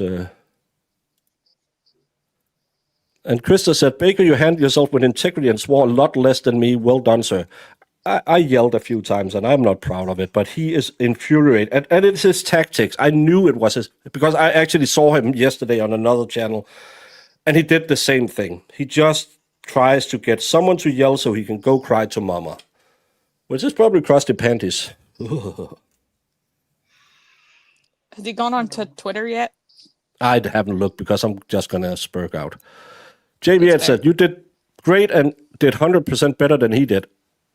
He really didn't do good. Good Quell will be watching on replay. Appreciate you. Michelle, I appreciate you. She's Norwegian. We like Norwegian people on this channel. It's the Swedes we don't like. well, his takes on everything are completely bonkers. They are. Because he goes backwards with everything.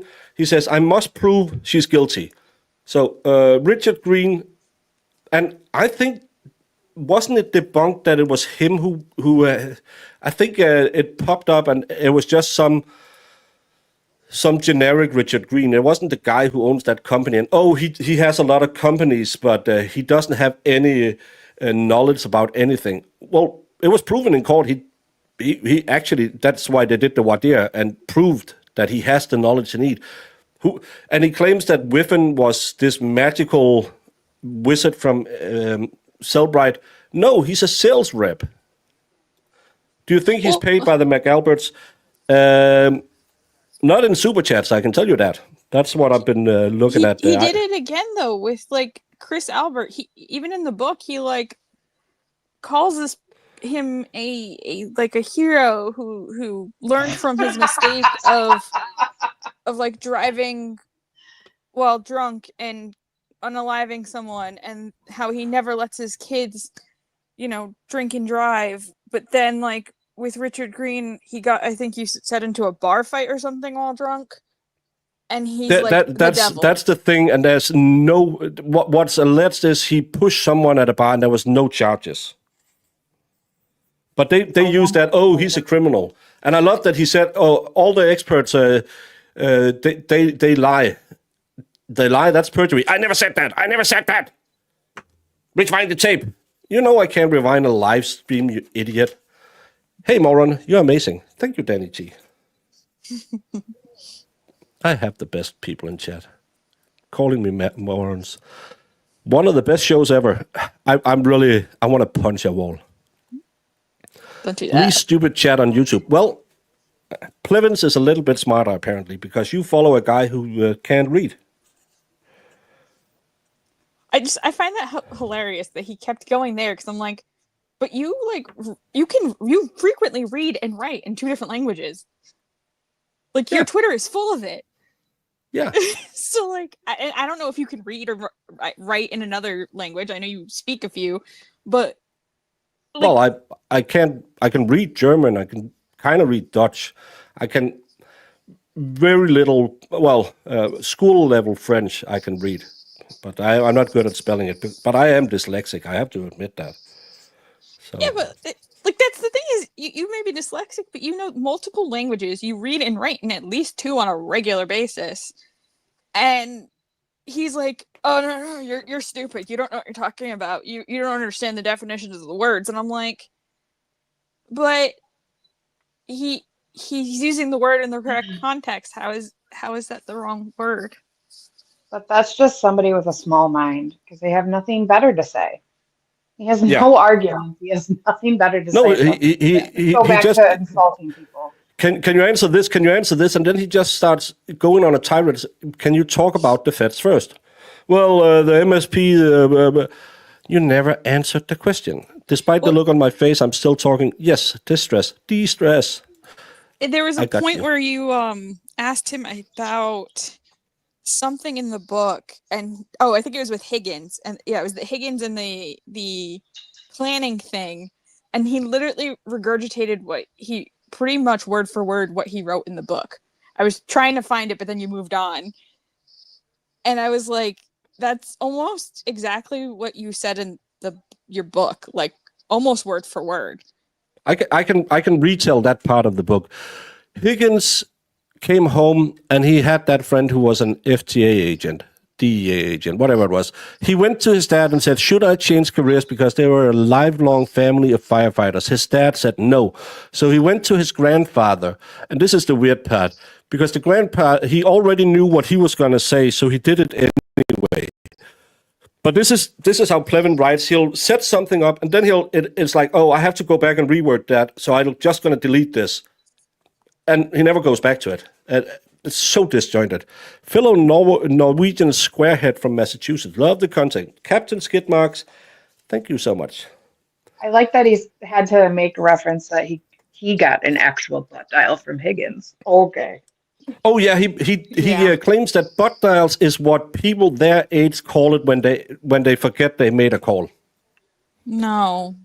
Yes, he does. It's in the last 20 pages of the book. If you do a word search on Higgins butt dial, he will say that they just forgot it, and it's their way of saying they forgot they called someone. Diane G says, it's totally worth more to hear you say fuck. I did say fuck a lot today. You did. You did. Shame on you. Yeah. Shame. This is a good Christian channel. This is a good Christian channel. And it's Sunday. Come on. Parker's the Planet. first one, I was like, oh, snap. He's breaking out the swears. Did he say where he gets his info? Allegedly, he has a lot of sources that he can't say. Most of it in the book seems to be from Shaun of the Gulf. Well, he says he talks to witnesses. Does he think that these witnesses are like, we saw the witnesses. They're a bunch of liars. Oh, yeah. By the way, are witnesses fact witnesses? Yeah. Just because they said what they think happened, it's just truth now. So I mean, like when you're like strategizing for a case and presenting a case, you have categories of witnesses that you tag. So it's usually like, all right, you have your fact-based your fact witnesses, the ones that you're going to use to prove facts. You have your expert witnesses that you're going to use to explain why something is the way it is. and then you have your rebuttal witnesses. So like he probably heard fact-based witnesses from somewhere and ran with it without understanding like the full context. Like I would categorize most of the police officers and the people in 34 Fairview as like fact witnesses for the Commonwealth. And then their experts are all the people who they've asked for voir dire for and things like that.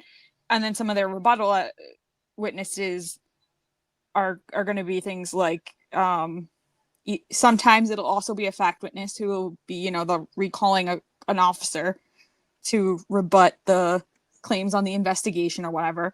But like that's where like that distinction comes in. But that's more of a you as the attorney are trying to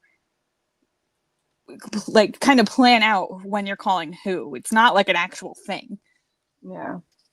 The young judge said Chris Albert and the process is his witnesses. He talked to them a lot. So reliable. That doesn't surprise me. If you need to have the truth, you go to them. With how much he fanboys over all of them in the book, that doesn't surprise me. Yeah. I'm sorry, and it's not a dig at anyone who has an alternative lifestyle. Every man is described kind of like Kevin is interested in him, except one guy who he calls broad-boned. And he says Lucky Loughran has a learning disability because he likes cars. Because he likes cars? Mm-hmm. Yeah. Okay. How does that make sense? Yeah. Well, again, he uses racial he uses racial stereotypes to talk about the Irish because every Irish apparently is either a drunk who dances or drunk who moods. And that's because of the famine in 1846 to 1842, which all the Irish in Massachusetts apparently still suffer from.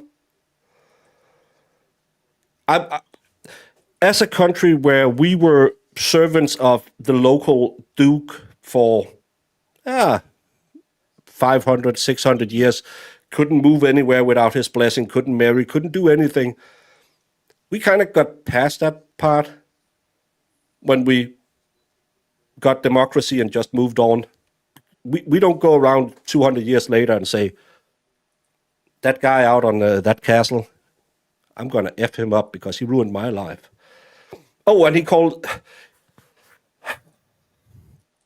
when he described Irish as the Black Irish and think it's something that some Irish people are. No, that's the N-word used about Irish people who was forced into servitude when they arrived in the U.S.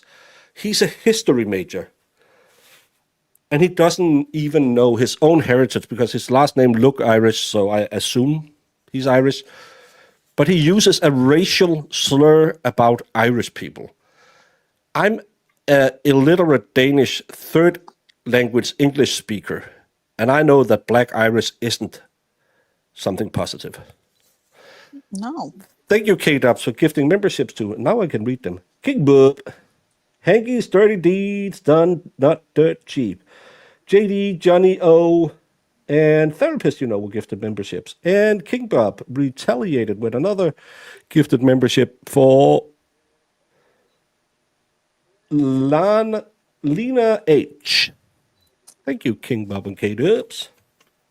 Can we also talk about how he was super salty that he didn't get to design the cover? Oh, and yeah. pick the title. It's such a shitty cover when it's about someone dying in the snow. And he didn't even get to name his own. Does he know he can self-publish? Apparently not.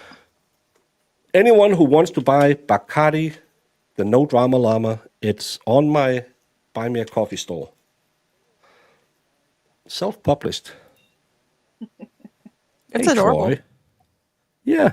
And I think I claim $1 or something for it. Can the next one be a group interview with Grant, Krusty, and Plevin on panel?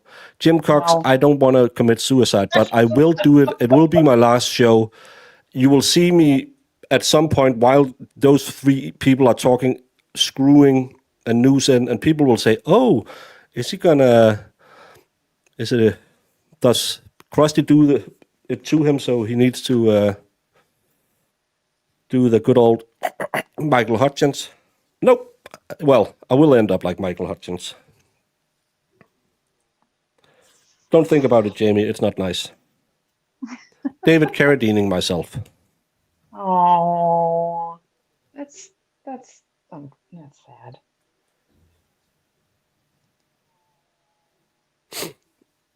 Yeah, he calls someone broad-boned. I've never heard that. That's what I am. I'm not fat. I'm broad-boned. I've heard big boned. I've never heard broad. He calls it, again, word search, broad-boned. Trouble with Plevin, his brain doesn't hold any useful information, so anytime he doesn't understand, I've got to come back. Everyone is a dumb or stupid. Yeah, and that's, I think that's the big... This is Lank is such a guy. Tall, broad-boned, square-jawed. Is it Lank that's broad-boned? Yeah. This is Lank is such a guy. Tall, broad-boned, square-jawed. That's literally the sentence. If you go back and look at everyone he describes, except Lucky Lofgren, everyone sounds like you want to have an affair with them. I'm just saying, and if he swings that way, who am I to judge? I'm friends with Valhalla, and just saying. By the way, congratulations with the marriage, Brandy Churchwell. Valhalla and I was just 1 week off and almost an entire continent. Because we said last Friday and Las Vegas.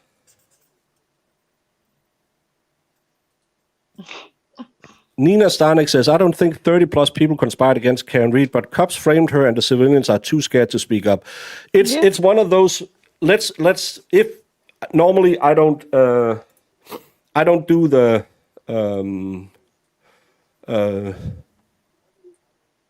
conspiracy theory. I don't have any way to reach out to you. I think you're the one who's been on with Mike, or I think so. I don't have your informations. But well, it doesn't take the whole. No. But let's do the conspiracy. Let's do the conspiracy, and I have no proof of any of this. He goes into the house. People start to leave the house. They go down to the basement because they don't want to stand around drinking with a 22-year-old man and his girlfriends. And Coco was cleaning anyway. So they go down in the basement. Something happens. He falls down the stairs. Let's just say that. And they think, oh, F. And let's just say no one did anything to. He fell down the stairs and he gets up, pukes down himself, walks outside bleeding, and he says, "You guys, I don't want to be here anymore." Falls over in the front lawn and passes away. They didn't see it. He leaves somewhere around after 1 when the other people have left, and they panic because they see him when Higgins is about to leave, and they panic and say, what the hell are we doing? We were in the house with him, and fuck, I have this affair with Karen. I'm going to be a fucking suspect in this case. And they're all drunk, and they say, let's cover it up. None of the kids knew about it because, he went in the basement. They didn't really see him. And then you just have to call your good friend Proctor and Bukaki and say, or just Berkowitz, and say, why did Berkowitz call Higgins in the morning? He didn't know he'd been at the party. That's one of those things that make you go, So you don't need 45 people to cover anything up. You need the people in the house, and you can pressure your kids to say, you just shut up and say he never went into the house. Reminds me of a text someone sent. And then you have chief of police, you have the lead investigator, and then you have a system of cops that are corrupt. Well, maybe not corrupt, but in an environment where they close their eyes for some people and not for others. Kind of like we heard about in the audit yesterday. And then you can get away with it with less than 15 people. And most of them are family-related people who are in the house, who would all get in trouble if one of them sang. So you don't need 45 people, but it's more credible to believe that the DOJ is looking into this case because Janetti called them than it is to believe that someone could cover anything up in Canton. Well, and it could just be people looking the other way. Like for me, Proctor with the taillight stuff, if that is true and going and planting it, like he did these things without anybody else knowing. So these other cops coming into the mix will be like, oh, okay. It doesn't Right, I mean, it's mean the they're same all thing. like, hey, you did what? Oh, like you can no one tell anybody. It doesn't take all of that. Right, it's the same thing with the CD that they supposedly found in his paper file. He doesn't have to tell anyone that. He just Yeah. puts it there and then never says anything. Yeah, and that's not a Brady violation because it's not Lally who did it. Doesn't matter. Read Brady. Well, he doesn't know anything. And I love that he didn't want to answer if he had any legal advice helping him write this book. That means no, he didn't. Yeah. And no, he doesn't know the Irish history, especially for a Boston person. Yeah. I don't know if he's originally from Boston. Well, he's Irish. He would know about Black Irish. That's not something. True. Yeah. We have Mexican Irish, and she knows that story. Why would Higgy have Plevin's phone number? Good question. Why would he spill the beans to a journalist? Isn't it wrong when Karen Reed does it? Hey, try and make an Irish joke about me now, Jamie. Oh, Brandon got a membership chat. Oh, look at that. Yeah. I have to look at yell at me. rules for federal grand juries and the subpoenas, but I'm not sure that any of the witnesses should be discussing anything that happened there. No, grand jury probably not. Beth, member for 7 months. This was the best stream. It was really annoying. At the end of the day, props to both parties for attempting this. I would give me more props because I actually tried to. You can attest to this. I was angry and I wanted to bitch slap him, and I really tried to do an honest review, and then he just started yelling at me. Well, he just started resorting to the personal attacks, and that's what really kind of tipped me over the edge, because it's ridiculous to just go there and say, "Oh, you're stupid because you disagree with me." Yeah. No.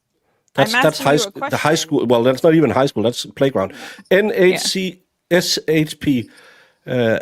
He's been on with Tom as well, so I think he's okay. Just don't want to have someone. I put your email in the chat, so he might have emailed you.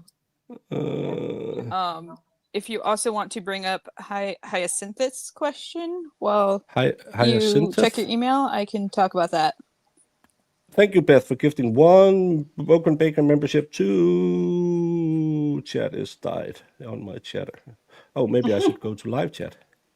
I'll be there in a second. I can't see who got it. Thank you, Beth. Hyacinth. So many butt dials involved in this case. Exactly.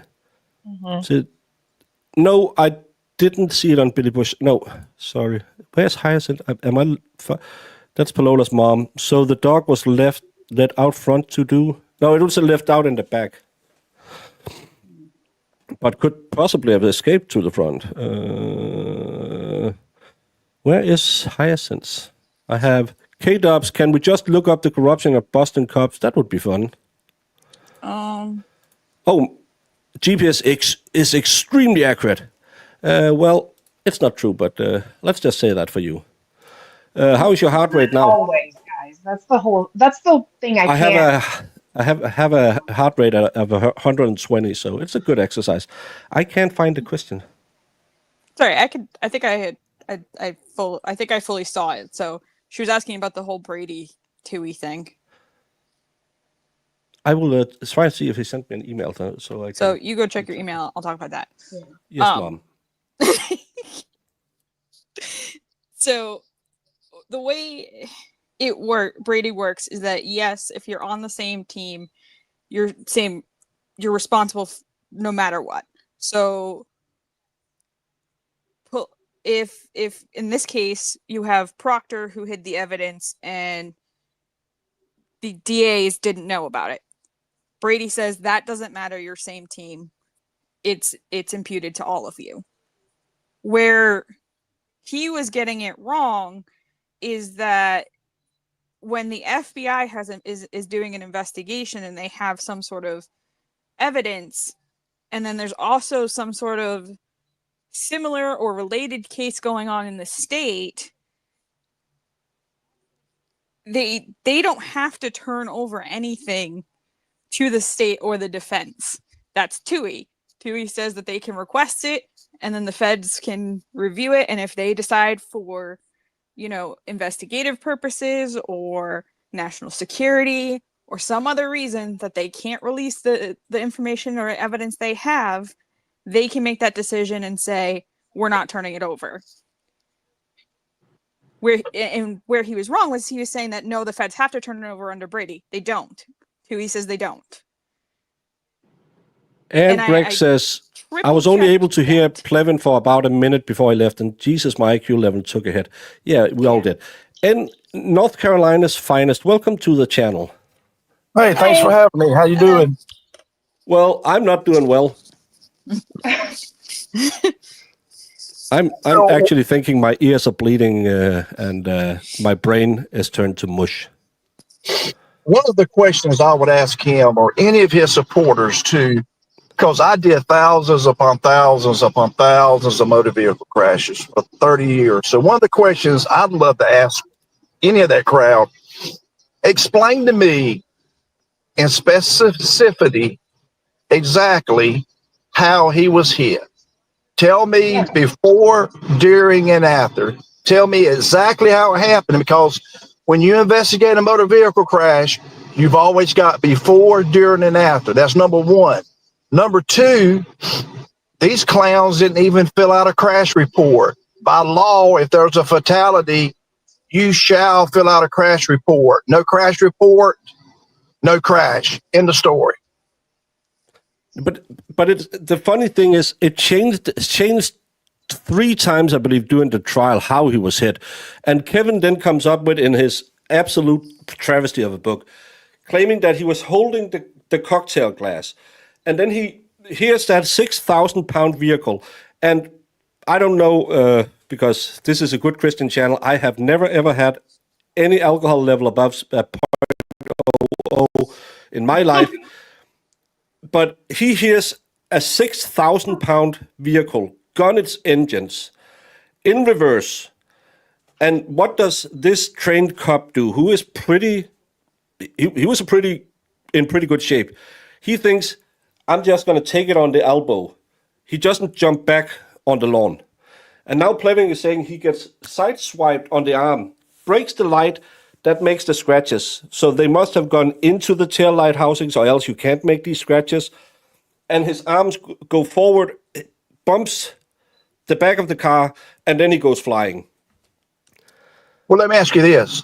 If I was investigating this as a quote hit and run, and I've done many, why would you not go over there and take pictures of the tail light before the tow truck hooks up to it? Why wouldn't you take establishing shot of the crime scene? Yeah. Correct. Why wouldn't? I mean, yeah, that's just one of 1,000 things I can sit here and say. But if you suspect this is a hit and run vehicle, 100% of the time, I took plenty of pictures of that vehicle. They didn't take a single picture before it was put on the rollback. Why? The state gives you a free camera. Well, that's the audit showed you they didn't have cameras. They only had their cell phones. We are covering another trial on my channel where someone died, and it's in the same courthouse.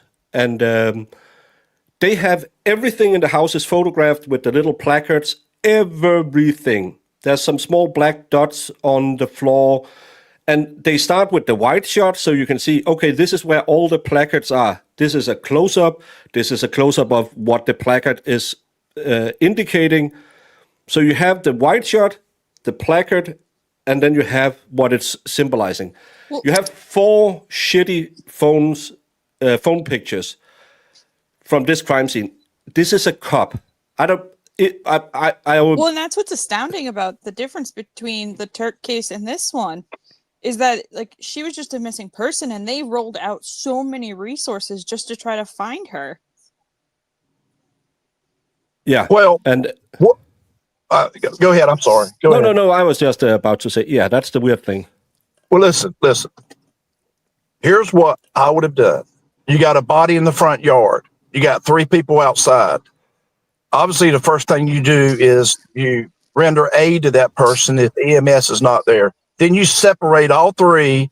You put them in a patrol car and you get statements on video. Everything is on video. Now, what we would have done is we would have went and knocked on that door within 5 minutes. You got a body in the front yard. And if he says, no, you can't search it, then I'd say, fine. I'm going to stand at this door. We're going to get a search warrant and go get you a motel for about 2 or 3 weeks because we're going to own all this property. And the next thing we would have done is gotten tents, TENTS set up. We would have melded I don't care if it's 50 feet. We would have stayed there and melted all of that snow, all of it. Yep. And if there was any evidence, it would have been right there. And look, we got plenty of time. There's no rush. We own the house. It's ours. Yeah. I don't get it. I I don't get how we have no freaking photos of anything.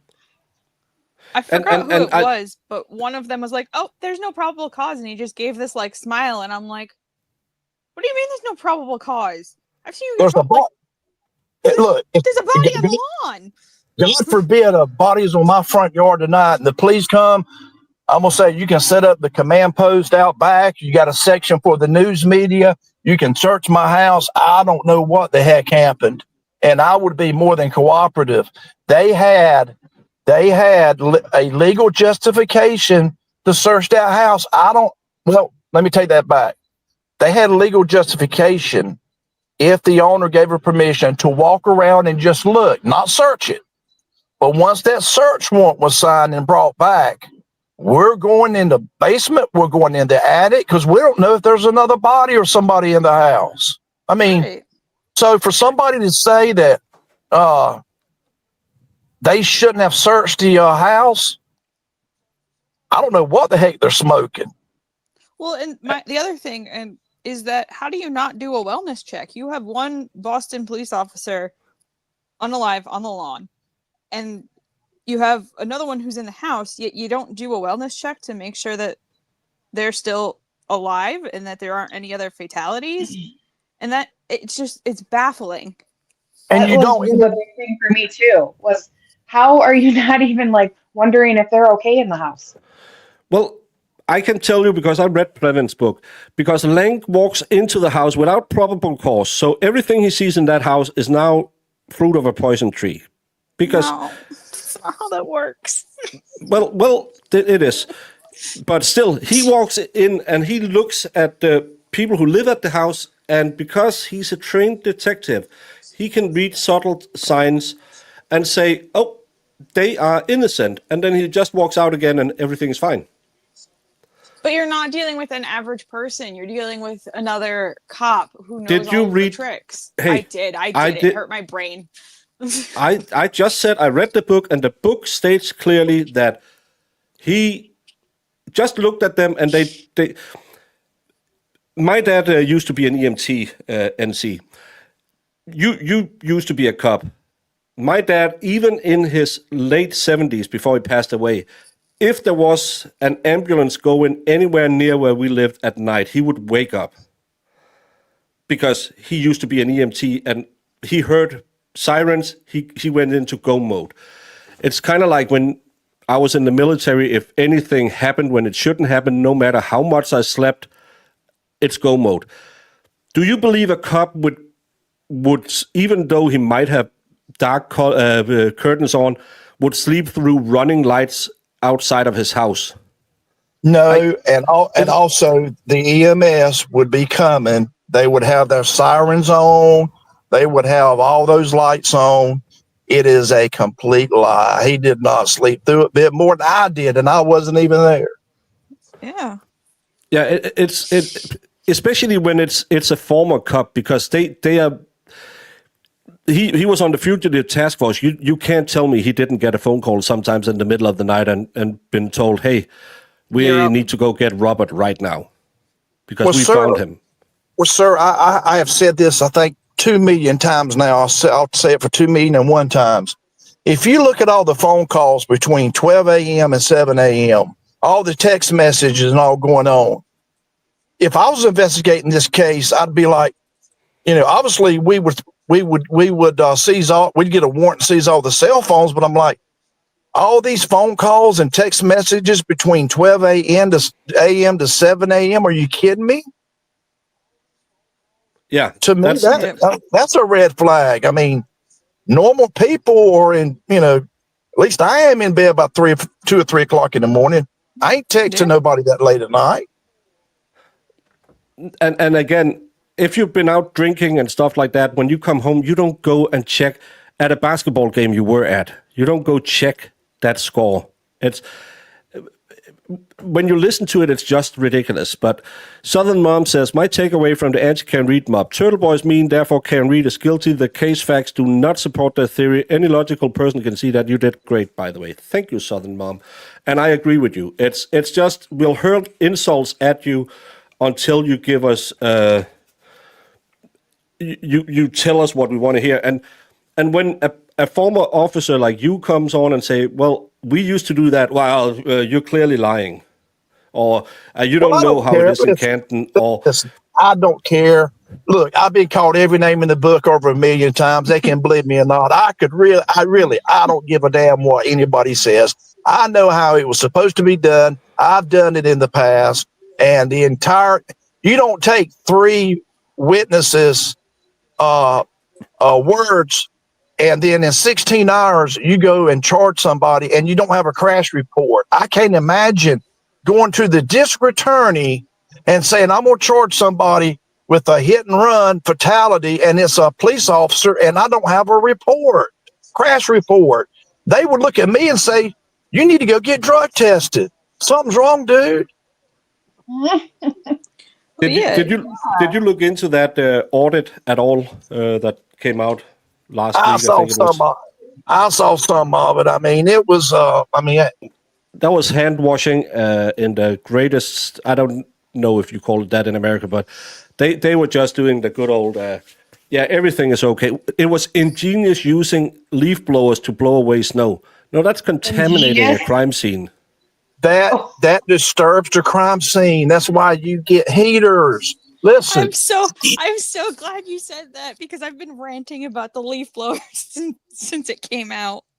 I don't care if the colonel sent me a message, you need to complete this ASAP. I'm going to say, Colonel, come down here and hold my hand and help me if you want me to complete it. I'm going to do it the right way. Of course, they would never do that to me. We're going to be out there with all types of heaters, and we're going to melt that snow until we get all the snow gone. It may take 3 days. Hey, we got plenty of time. There's no hurry. And that's the thing where you just have to sit there and say, they spent how much? 200,000 doing an audit just to clean everyone up again. And if you don't want to be called corrupt, if you don't want to have people implying that something shady's going on, they really should do better. It's too easy for us to speculate that something isn't good here when all of this ends this way, but it's just stupid. But everyone, it's been 2 hours, so I'm gonna end this stream soon because I really need to go punch a wall, because I never been disrespected so much, and I used to be in politics, and yeah, I think the worst thing I ever said is, every time you open your mouth, I get stupider. That's the worst thing I ever said to someone in politics. So I never heard this one. But any final parting words? She's not going to be found guilty. It's going to be an acquittal. And you can write that down in big bold letters. She would never be found guilty. factual, she's innocent. There's no doubt about it in my mind because I believe science. I know it doesn't work in Canton, but I believe science. And science says he wasn't struck by a car. Yep. And then when you Sorry. go ahead. No, I was just saying. Anyone else want to say something? But you had something to say. And then when former Trooper, a lot of people want to know why his name is still Trooper Proctor, when she calls it. The reason is because he was a trooper in the first case. She's not going to take that title away. But the minute he sits on that stand, they're going to say, Mr. Proctor, where are you employed? And wherever he's working now, did you work for the Massachusetts State Police? Yes. Then the jury's going to know that he was a trooper, but he's no longer a trooper. And then once the defense gets into all those text messages, he's done. And he is not going to plead the fifth. I promise you, he's going to get just as embarrassed this time as he did the first time. And I would hate to be in his shoes. I can tell you that. As I said after the first trial, the state will never get a better case. Only the defense will get better. Because the states still have the same evidence they had at the first case, and they didn't have any evidence in the first case. So we can only hope that there was some things that they probably should focus a little more and a little less on. But let's see when it should start up within the next couple of weeks. So let's see how it is. But the rest of you, tomorrow we will go back to the Dr. Turk case, and I think the state is about to rest in that case. It was it half a day again tomorrow? I can't remember. I think so. I think it's like a 1 or 2. Yeah.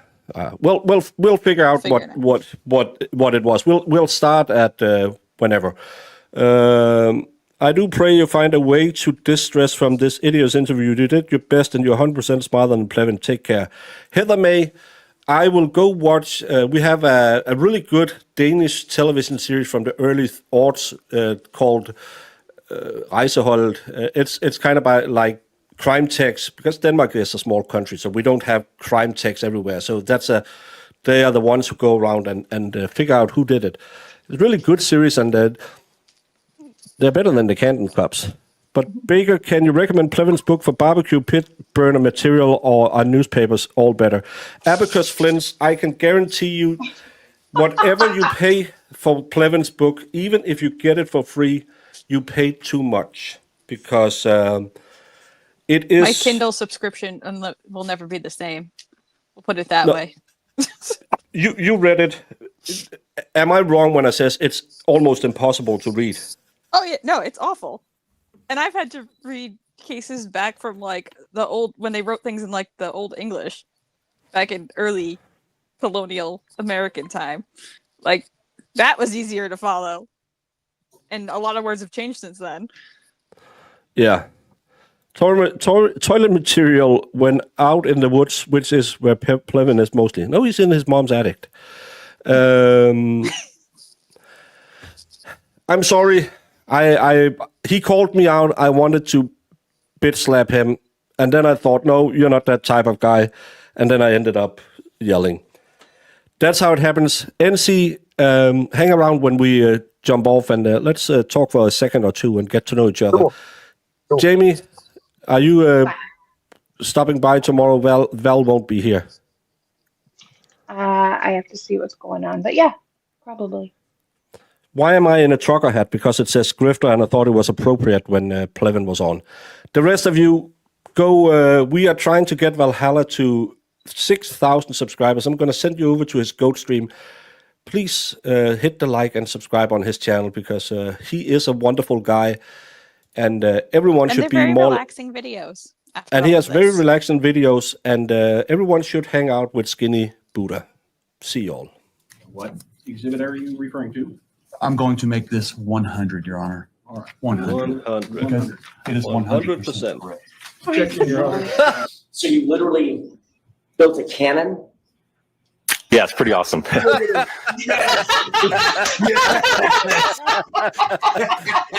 right, I'm in love. Go back. Please do that again. Oh, that was the cutest thing I've ever seen. While I'm waiting for this, did you, whether it's true or not, believe that Mr. Randolph had slept with your wife? I wouldn't care. You wouldn't have cared? No, Did you believe he had slept with your wife? no, Did you believe he slept with your mother-in-law? probably did. Everybody has. So there. Everybody has.